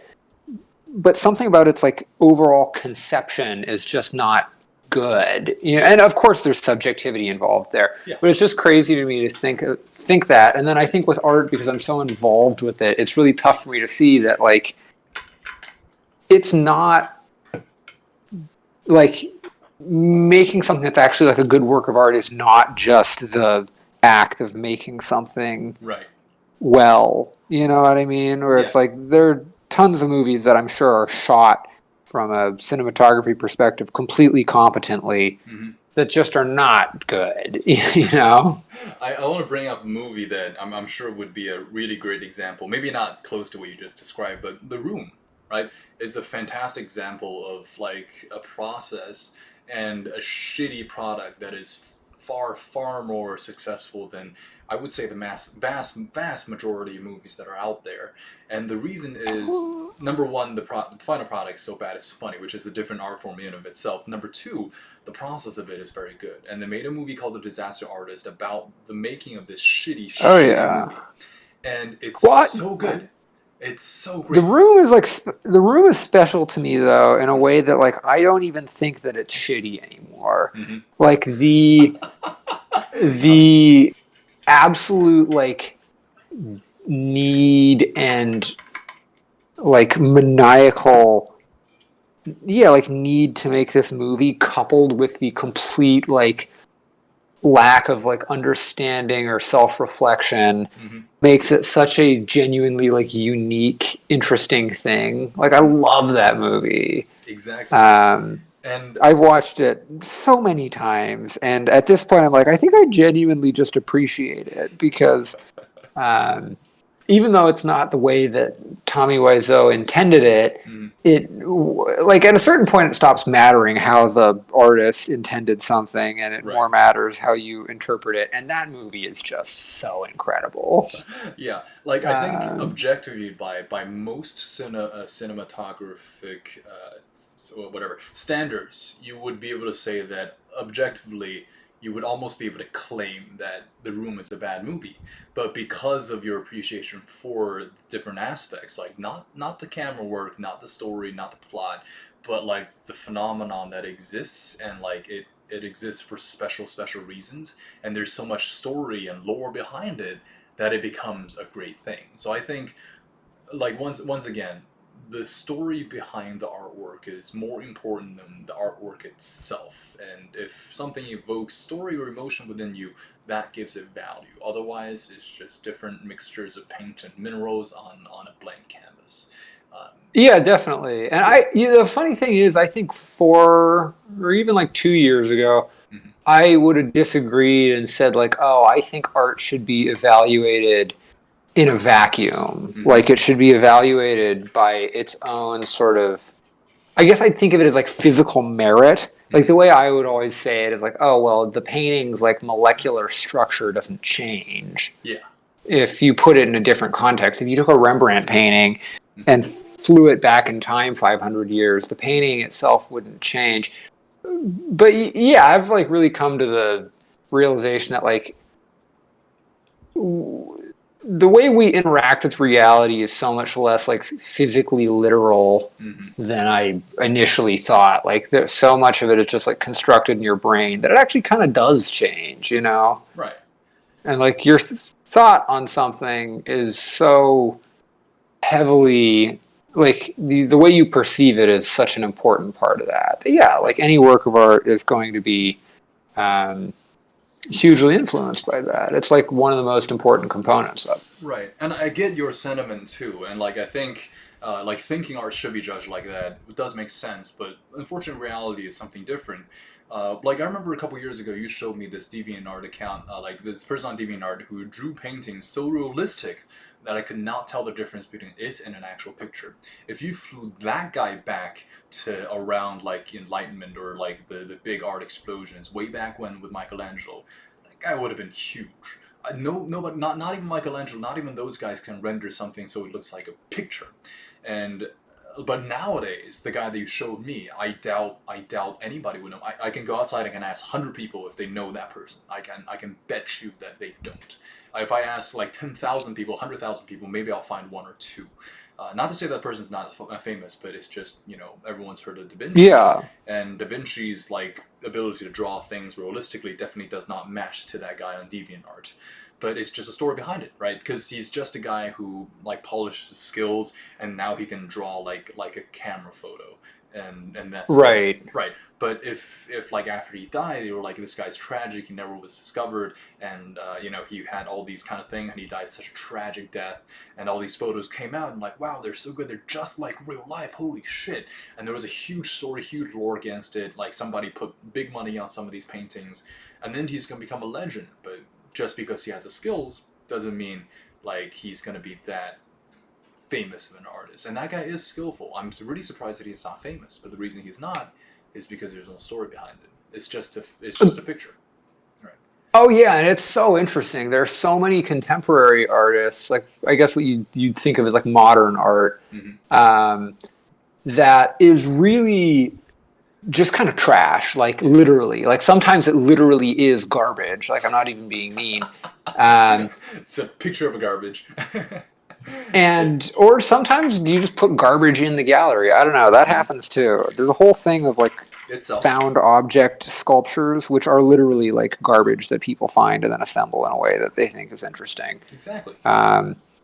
So I'm not joking when I say that, but yeah, for that kind of thing, it's like entirely the way you make someone see what you've done. Mm-hmm. Yeah. And it doesn't speak to me at all. I think it's all kind of bullshit. But like clearly they're able to make somebody feel something about it or understand it in some kind of context that allows them to have a career out of that, which is nuts, you know. So yeah, you're spot on saying that. It's I mean I've seen this happen so many times in real life. Sometimes it astounds me. You remember way back when, I think it was during the 90s, there was a phenomenon called the pet rock. You remember the pet rock? Yeah, that was still a thing when we were kids, for sure. Yeah. So the pet rock guy made $3 million from putting rocks in paper cartons and shipping them off. $3 million profit. And that guy was selling rocks. He picked the rock off and he sent it out and he made so much money from it. What's so special about a rock, right? It's not a pet rock. He didn't draw on it. Like, he didn't do anything to it at all. It's just the story behind it. It's a phenomenon buying this rock. Same thing with the fidget spinner. I would argue that you could argue that those things are all art in some way. Maybe the whole thing is an art. The art of the economy, the art of the human mind, how they would buy spend money on a rock. I can just go outside and get a rock, but now I'm paying money for shipping to get this fucking piece of rock that's no different. Yeah, right? It's a story, it's a phenomenon. Can you capture people's emotion? Can you capture people's interest in it? So this show, actually, the Aidan's Academy of Art, trademarks. So one of the things I was thinking about, when I was conceptualizing it, was there's a show on Netflix, I'm not sure you've heard of it, called The Midnight Gospel. Are you familiar with that? I haven't. No, yeah. I'm not up to date on what the kids are watching. So this is not one for kids. It's a talk show. No, okay, not for the kids. That's set. Well, I hope kids aren't watching this. It'll fuck them up a little bit. So, well, actually, it's a little misleading. So it's a cartoon, right? So it's a cartoon, trippy cartoons. Like they're about random things, zombie apocalypse, and there's one about like you meeting death, and then it's just a cartoon, like with this whole plot in of itself that's happening in a cartoon. But the voices that they do and the content of it is that two guys are just doing a podcast. Like they're talking about completely random things, not related things. Oh, that's really fun. Right? Yeah, like they're talking about the influence of drugs on the consciousness and how it alters the consciousness. Well, like in the cartoon, like those guys, their mouths are moving, but they're killing zombies. They're like, yeah, so that's so funny. Yeah, and like what they say almost has nothing to do with what's on the screen. But it's a podcast, they're talking about things and something's going on in the background. So that's what I was thinking when I concepted this show. So it's like, Aidan, you're like super talented, you can draw paintings really quick and they look really good for something you do within like in an hour or so, like 2 hours. You could give me like a year and I wouldn't be able to do that. Like I'm not being modest, that's just I don't have the skills that you honed over the years.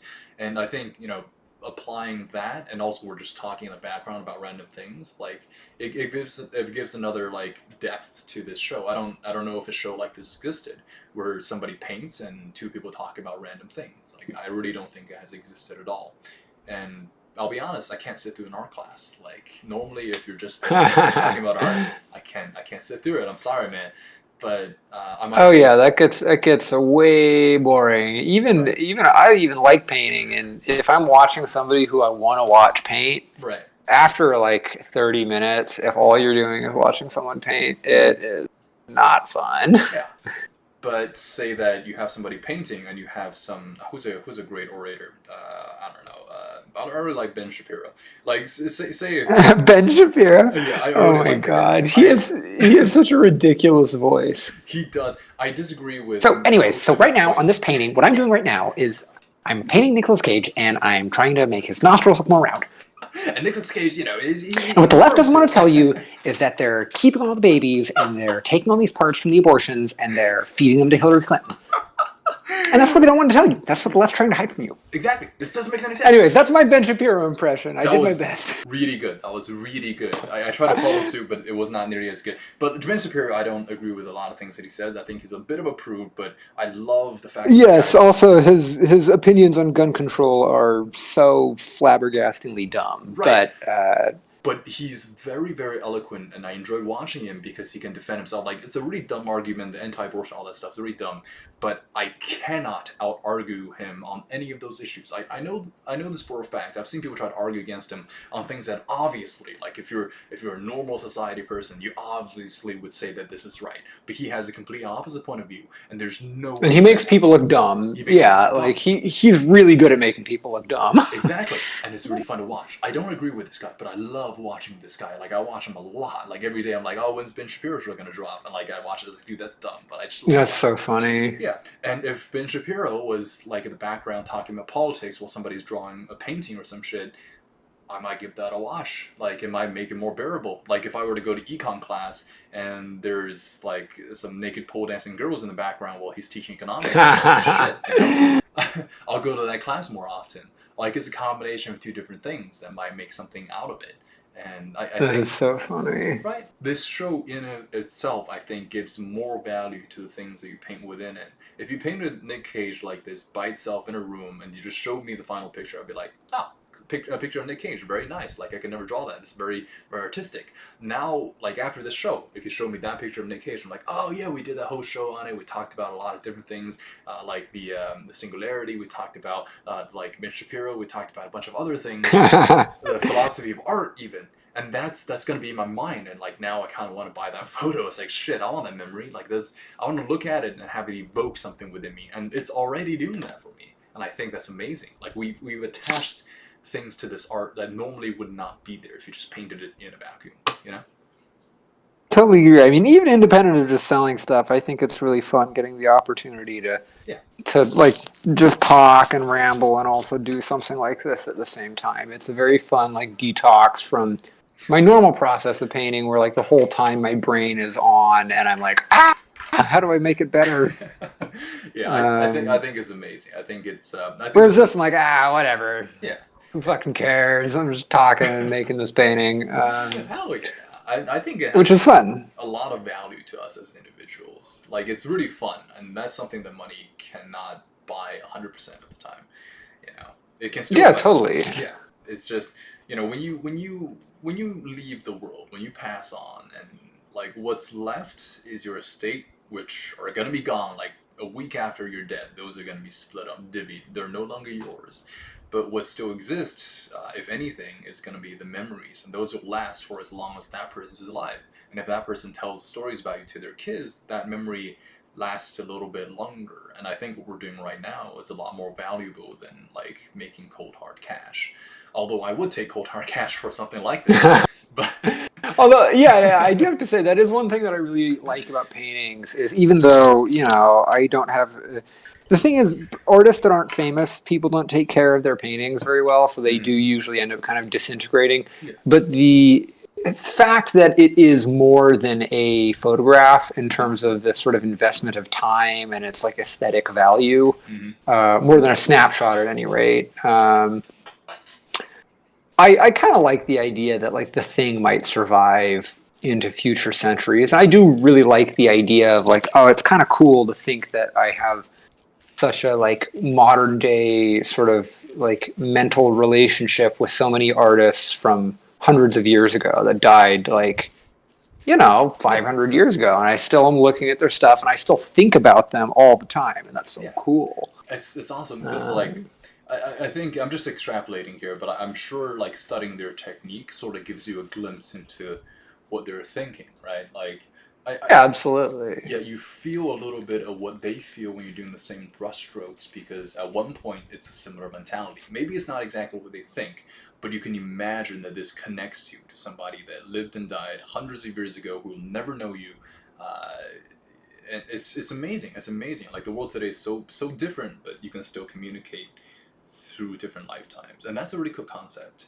Like, even though you're alive. Yeah, like that's bonkers to me. Yeah. And the funny thing is, I feel like with a lot of digital stuff, the people are kind of like drowning in quantity. You know what I mean? Oh yeah. And that is something I kind of like about art, is like, because it is this like anachronistic, slow thing. It doesn't happen to anywhere near the same extent. You know what I mean? Yeah. Exactly. like the way you interface with it is very different from how you interface with images on like online or even camera photos. But yeah, like I don't know, it has a different kind of quality. It's the same way where like I actually thought about this. Like when people are writing like biographies, are they going to have access to people's emails, and how will that work? Because like it's really fun to think that like I love the idea, and I've actually thought about, even though this is kind of douchey, I've sort of thought about like, oh, I kind of want to like write letters to people because I really like the fact that when I look at like artists that I like from the past, there is some like nice record of who they were and what they thought because they sent letters, and at the time families would keep that stuff, you know. Oh, I get it. I just got what you mean. Yeah, that's cool. Like Bouguereau, the like French artist from the 19th century that I'm obsessed with, his family, like his direct descendants, are still alive. They auction off his like one of his paintings every year to one of the like major auction houses in New York, and I always go see the painting before it gets auctioned off. But they still have a ton of his paintings, a ton of his sketches, and they have a ton of his letters, which I think is so cool. And there's like this book that I don't currently own, but have looked at, that just kind of goes through a bunch of stuff in his life, and it makes constant reference to these letters. And I just love that. Whereas like I can't see that happening now. You know what I mean? Like it's there. Like, I don't know, like, it's that drowning in data thing, or like, there were lots of letters back then, sure, but it feels like a much more, like, discrete, manageable thing. It's, you know? Yeah, I see what you mean, but for my part, I think it's going to be the opposite, as in, if you're interested in somebody who's great, before we can only see letters and stuff that they wrote down, but now, you can get their emails, you can get, like you said, and then you can get their text messages, you can get their Facebook profiles, you can get their Instagrams, you can get their every. Will that stuff be saved? Will it be public? I don't know. Like, that's the thing, is I feel like there's something about it to me that feels almost more fragile than physical stuff, because there's so much that I don't know. Yeah, I guess that's a dumb argument, because you could make the exact same argument for letters. Well, actually, I don't think it's a dumb argument at all. Like, what you're saying is that there's so much of it that people value it less, right? If there is... Yes, that's what it feels like to me. Right. But if you're... I don't print out my Facebook photos, and if my Facebook got deleted, or if the website gets shut down, then I'm just shit out of luck, you know? Yeah.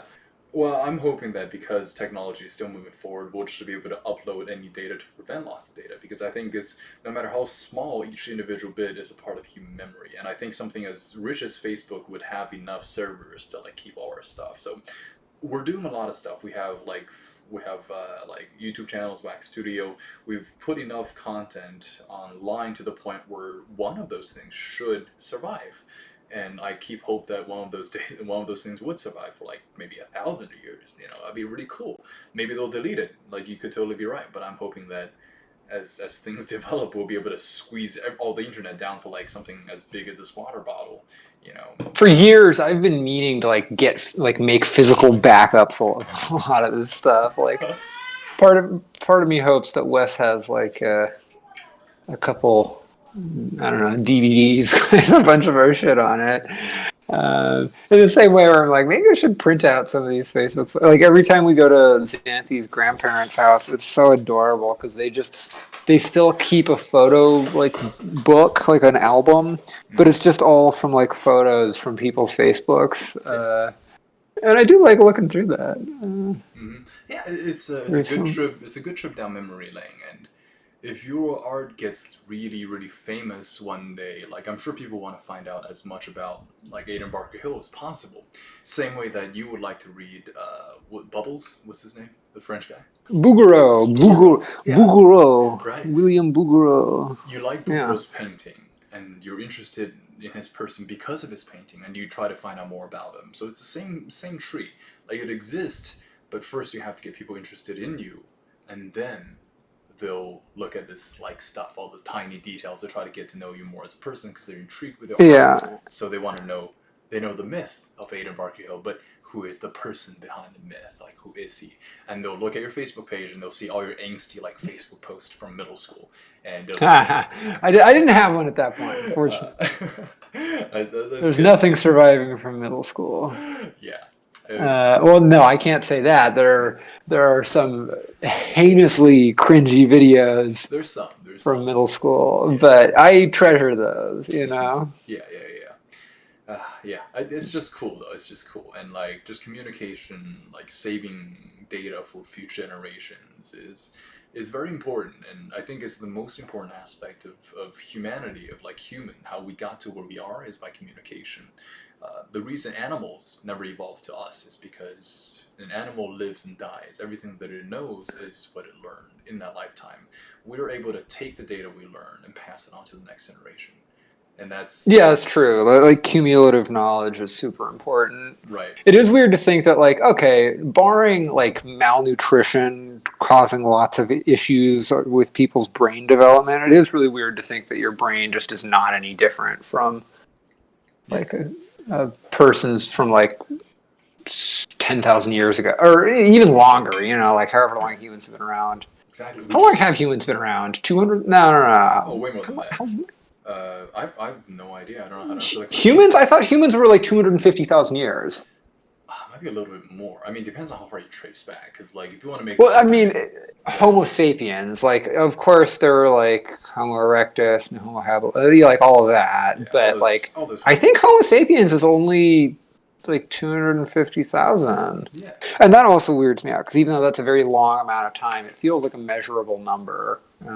compared to everything else, you feel like it'd be more. And Yes. yeah, Yeah, I think I still have a real tough time like grasping the idea of things not being like a things having like a physical component to them. Like, does this happen to you? Like the idea of like this is another super basic point, but just the idea that things are like rooted in physical mechanisms. Because I'm so used to this like feeling of my brain being this sort of like floating infinite consciousness. You know what I mean? yeah. So the idea that it's like connected to a physical body and it has like physical reasons for existing and functioning, it really freaks me out and makes me super uncomfortable. Yeah, I mean, it's just In fact, complex signals, I think, that our brains have. It started very simple, like get food, eat food, reproduce. And then as we got away from that, we're able to have higher consciousness, higher thought. And that's came to what we are. Like, we're no different from really monkeys, but monkeys don't think why they're alive. Monkeys don't think philosophically. We do. We have that luxury. It's just evolution, you know. Like we download and pack data to the next generation to the point where now we've risen above that. It's just scary. Like, and like, our brains can hold more too. There's a very different physical capacity that's allowed for it. right, and we don't even have to hold it in our brain. We can hold it in our hard drives now. That's even scarier. Like, you steamroll this because America is what? How many years old? Like over 200 years old. But it's not more than 300 years old. America, this like huge thing, is less than 300 years old. China, the Chinese Communist Party, is less than 100 years old. Like these. That's still nuts to me. Like how like the fact that like your parents would have like such a personal relationship to the Cultural Revolution is crazy. They were in it, yeah. And it's things like that. That's insane. But you know what's even more insane? Think about the iPhone. When we were kids, this would have been the magic. This would have been the best computer anybody had. Would not be able to do things near like what our iPhones can do, and that happened within our lifetimes. Our lifetime's not close to being finished. Hopefully, fingers crossed. But yeah, Yeah, fingers crossed. yeah. But yeah, like within this amount of time, we're able to do so much. Like because we steamroll every single like advancement humanity makes is saved. Like it can be passed down. We can build on top of that. Animals, they do this. They build, but like over 1,000 years later, they evolve to be a little better. We stack massive amounts of like data upon each other. So we're shooting up like the rocket while the animals are like inching forward like an ants. But yeah, so like communication is the key, and that's why I think if you like Yeah, I'd never quite thought about that. That right. is kind of a cool idea. It's an anthropological like perspective on humanity and why we're the dominant species on Earth. It's just passing down. Or like hacking evolution. Exactly. It was not really. It's just being better at evolution. I think we evolved in just the It's right because way. we're not physically evolving. No, Our genetics are the same as they have been for mostly for the last 200,000 years. exactly. And bring it back to the art point. Like the reason we have art. Number one, we evolved cognitively to appreciate it. Number two, it tells a message. It communicates. Communication is what makes humanity like what we are. Like it made us evolve. So anything that does communication in certain senses, it will be great. If you look at a picture that's like picture perfect, it's like a photo, right? You look at it, it's like, oh, I see the location of it. I see like what's on the picture. The message this is giving me is that this place exists and this person was there at this time. The trees are this color, the grass is this color, the background, this person looks like what. That's it. Message down. Throw it away. But if Right. it has a huge story in one picture, right? It's totally different. All of a sudden, you're like, wow, this thing's so much more interesting than that other thing without a story. So that's why I think biggest art pieces, the things that endure are the things that have messages, and because they have a message, they attract people. It's a mystery. A lot of people will be into it. The people who don't know about that, it's like, why are you so interested in? Why are you so interested in the Mona Lisa? Then I was prompted to look up stories about the Mona Lisa. That's furthering like it's legend pretty much, right? Because other people are interested in it. I am. I want to know what the story is because a lot of people already know what the story is. So yeah, that's the thing, man. Like create a story. Like that's the most important Yeah. thing in art. Yeah, create your No, that's story, right?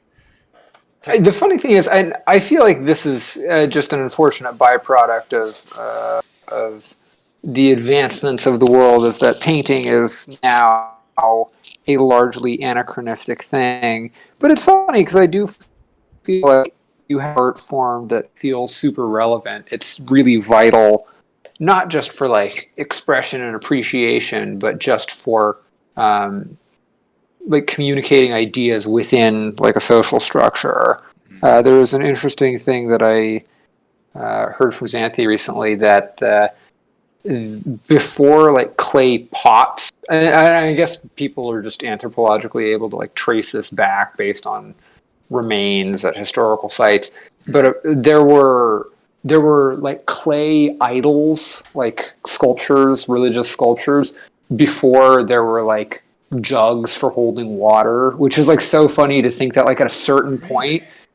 at a certain point, I guess this must have been like Mesopotamia or whatever. Mm, They were like, "Wait, we could hollow out these things we've been making of the gods and put water in them." And like that seems like so much more of a basic and like useful necessity, but it's just sort of funny that like as you were saying, like for communication's sake, mm, the sculpting those idols was important enough that people alighted on that idea before they realized that they could use the jugs to hold water, right. which I kind of That's love. I mean, pretty funny. painting is not the thing currently for doing that. It's Mm, stuff through the internet. It's stuff like YouTube. Like it sounds really like stupid to say this, mm, but I think that things like YouTube have genuinely taken the place that like painting would have had at some point.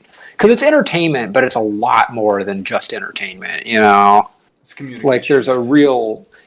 there's like a real communication and like cultural set of like standards and ideas that are established through that Yeah. in a way that like the church would have been doing through Michelangelo in the Sistine Chapel in the 1500s. Mm, But now making a chapel with paintings in it just would not really do anything. It just wouldn't really be all that like useful for that purpose. But then somebody making like videos on a platform that's super widely accessible mm, does the exact same thing that like a painting would have done 500 years ago. right. Um, so yeah, I don't know. I feel like the arts a lot of times get a sort of, even for people that support them, I think they're presented as being kind of like frivolous. Yeah. And I think art from previous centuries does feel frivolous in our current century. But there's a lot of like, I guess, more topical mediums of art around now that like they are really important. Yeah.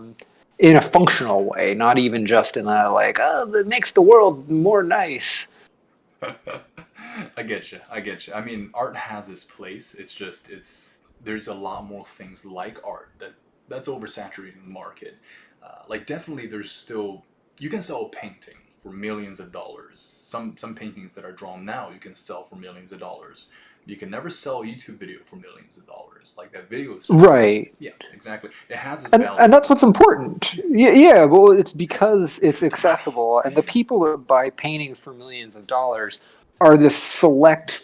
Like, okay, if it's going for millions of dollars, they're not even buying it for the painting anymore. They're buying it for a way to store money, Right. or move it overseas, or like or they see it as an investment. You know, it's like prestige. with the. Right, like if this artist has been famous for the last 100 years and I buy a painting for $1 million, the value will probably go up. So it's a good way to store money while also getting to decorate your house at the same time. So like that's a totally different thing. But yeah, that's like the average person is not going to have any connection to that sector of the art world at all. It's like the most over the top luxury good possible when you get into that echelon. Yeah. Which is not at all where I am, and it's not really anything that I want for myself, to be totally honest. Mm-hmm. I mean, it would be like, nice to have it, though.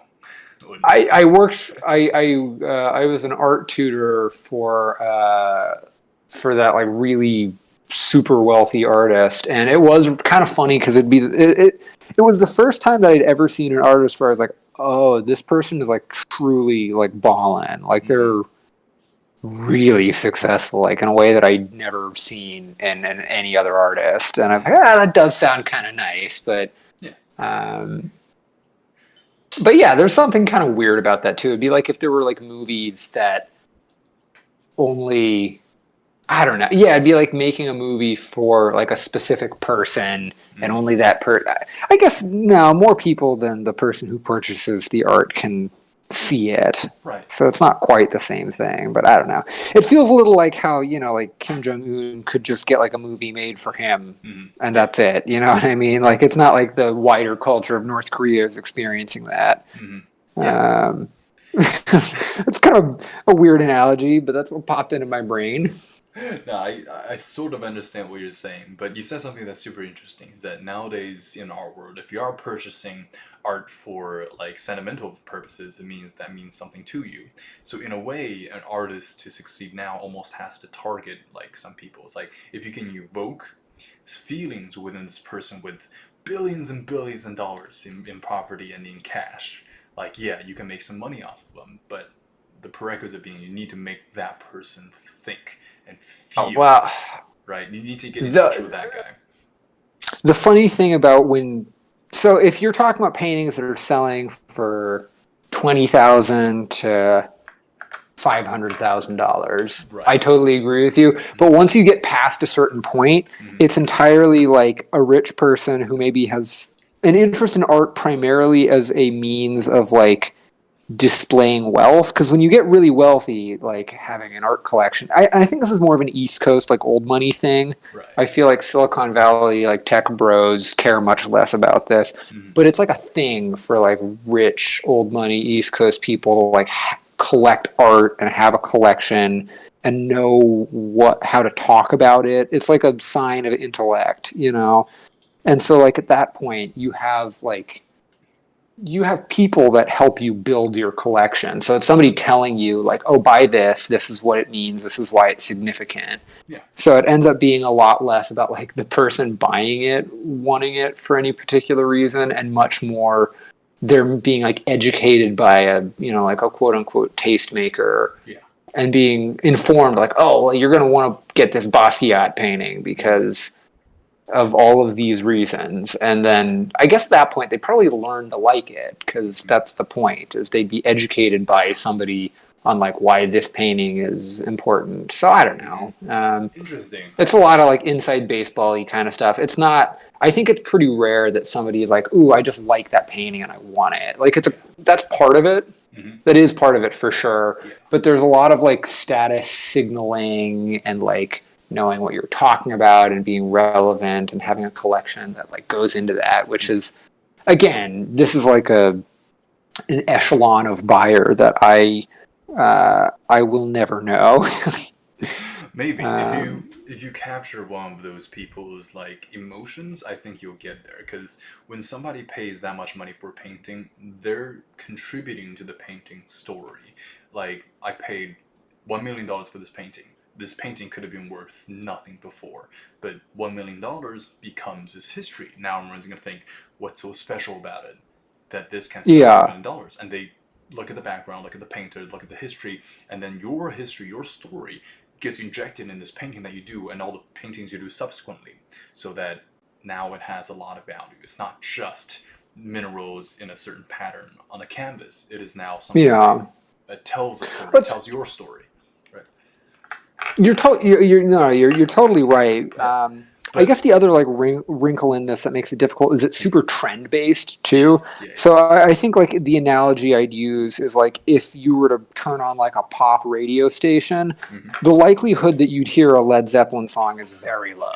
You know what I mean? And it's like, and it's because the people who put together the songs on that radio station are like, all right, well, we're going to look at the top 40 Billboard and we're going to put people that are on that Billboard on the radio. Yeah. And so it's like you're going to hear a lot of like Taylor Swift or Cardi B or whoever's like a big deal right now. And so at a certain point when it comes to like popularity and success on a larger scale, like the big scale, it has, I wouldn't say nothing to do with like quality or like a mature expression of an idea. A lot of it is like there are certain people that have kind of in like a taste-making role that have decided like this artist is cool, this artist is cool. Art that looks like this is not cool. Right. And then a lot of buying takes place within that kind of like matrix, you know? Yeah. It's so I don't know. Yeah, it's like a complicated world, and that stuff changes all the time. Like the stuff that's super popular and like hot now is totally different than it was 10 years ago. Oh, hell yeah. Maybe not totally different, but like it's as different as pop music is from 10 years ago, you know? Like it's got the same kind of like pace and change. Yeah.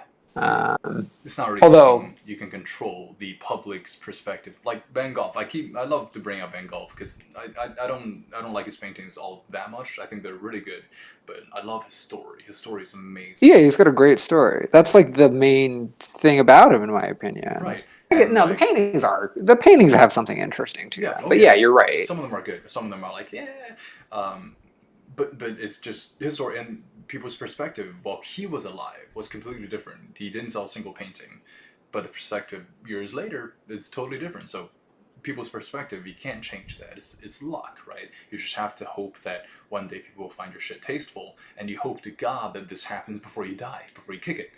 Yeah. So you can reap the benefits. But yeah, same thing. Like one of the ways that I think modern artists can survive is number one, they have prestige. Maybe they know some other artists who like their stuff. Ooh, yeah, that's a big one. Right? That's a big one. Prestige. Number two, they have to have a story built around it. Why do all these famous artists know your painting? Let me see your painting. Oh, it's pretty cool. Oh, that person has one? Well, I want one for myself. Oh, so now two people have one. Shit.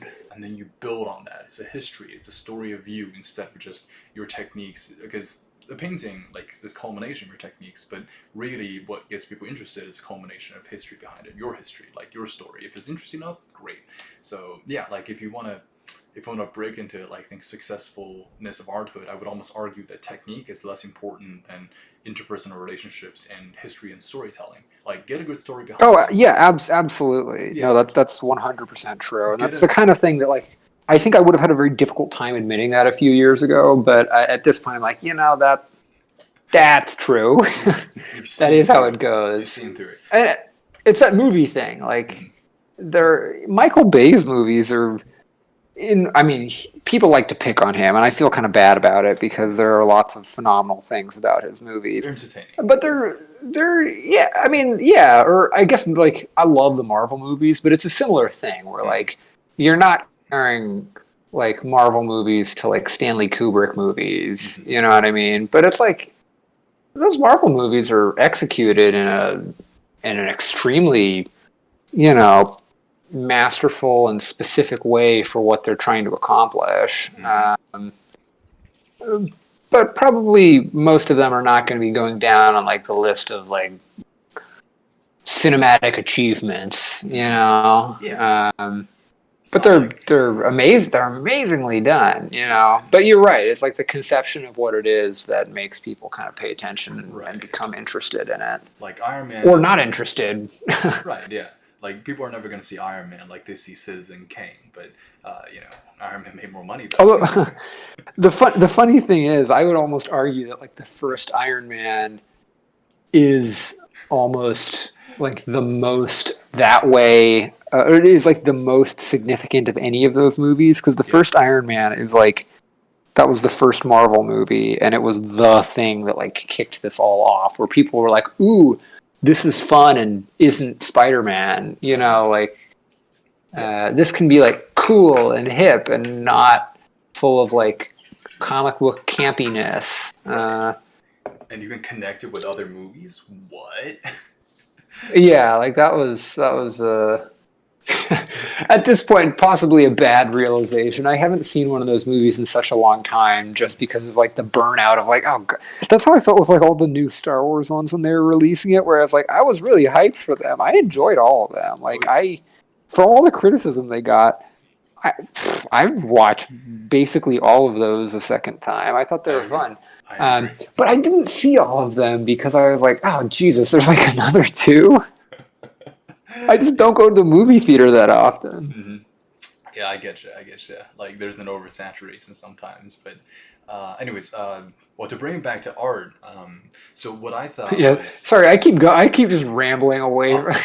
It's totally cool. I mean, that's part of what the show is about, I think. But to bring it back to art, though, I think instead of somebody who hones their skills to the perfect artist, I think it almost would be easier for you to become famous if you're painting Nick Cage now. If you painted just Nick Cage, you did thousands upon thousands, hundreds of thousands of paintings of Nick Cage, I think eventually you're going to have a better shot at being successful than if you were super good and painted many different things. Because so funny. Your instincts for this are really good, because I had a classmate. Actually, Xanthi showed like the most successful person currently out of the academy. Like she is crushing it right now, like really getting a lot of mainstream success. Yeah. And she was like a classmate at the academy, and she showed Xanthi showed her some of like she was like, oh, what's Aidan up to? And she showed me she showed her like a couple of my paintings and like the Mark Zuckerberg ones. And she said exactly that. She said, ooh, these Mark Zuckerberg paintings are interesting. Aidan should just make a bunch of Mark Zuckerbergs. And this is like coming from somebody who's like in the process of building an extremely successful career. So it's so funny that you say that. Yeah. Because like that's literally the advice that someone gave me who's like on the inside and doing really well. Right. I mean, it's not like I have a mind for this. It's just when I think about somebody who just paints Nick Cage and painted Nick Cage thousands of times, the first thought I have is, who is this guy?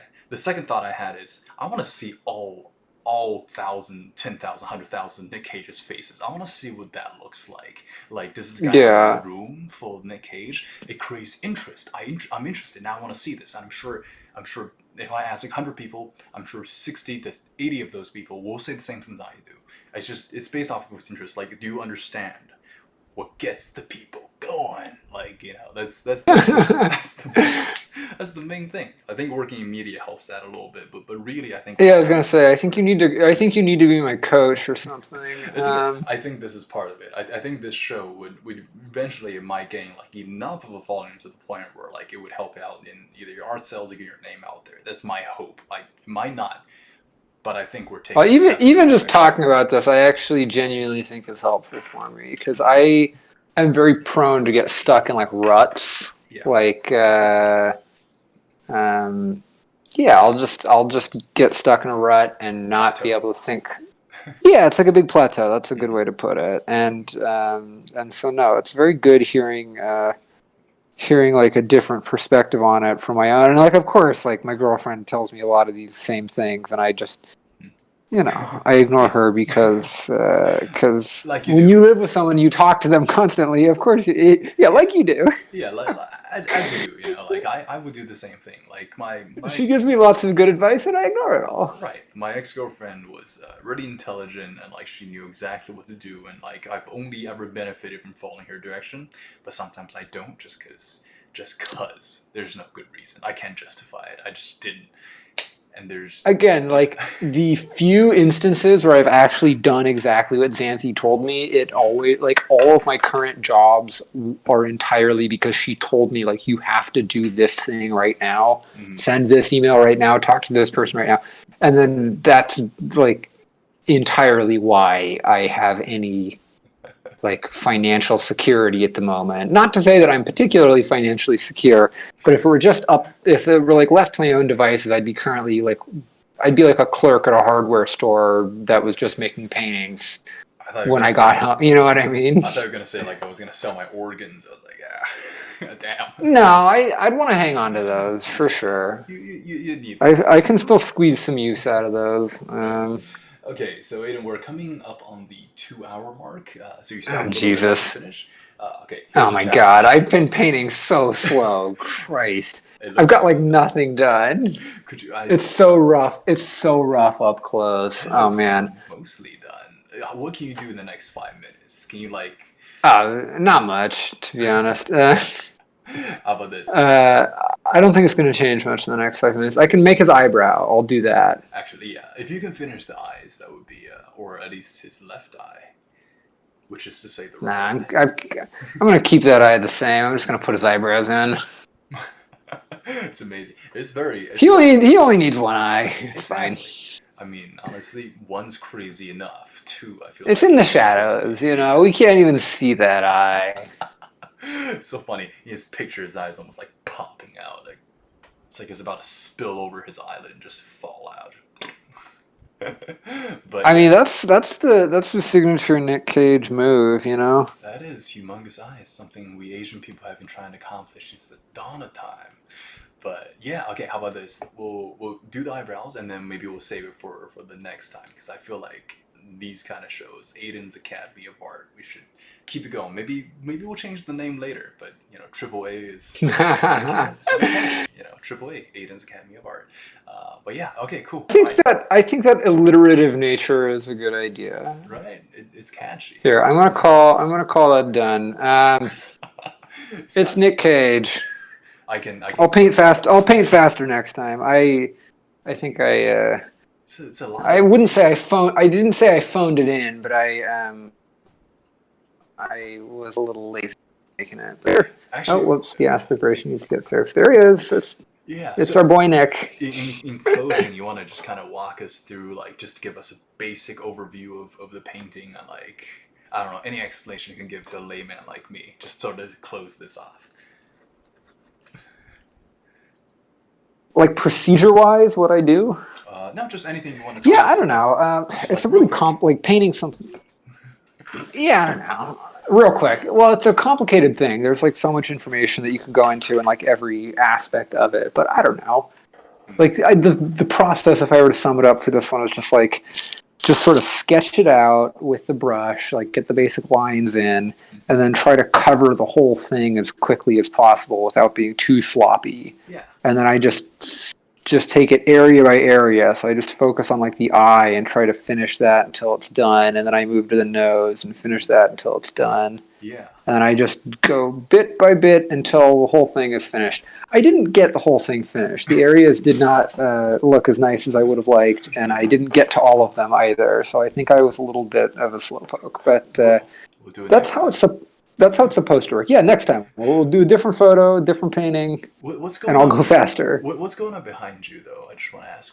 It's a friend of mine's painting, and I hopefully he doesn't see this. I use it to block out the light from the window during the day because it's like the perfect dimension, and I don't have a pair of blinds.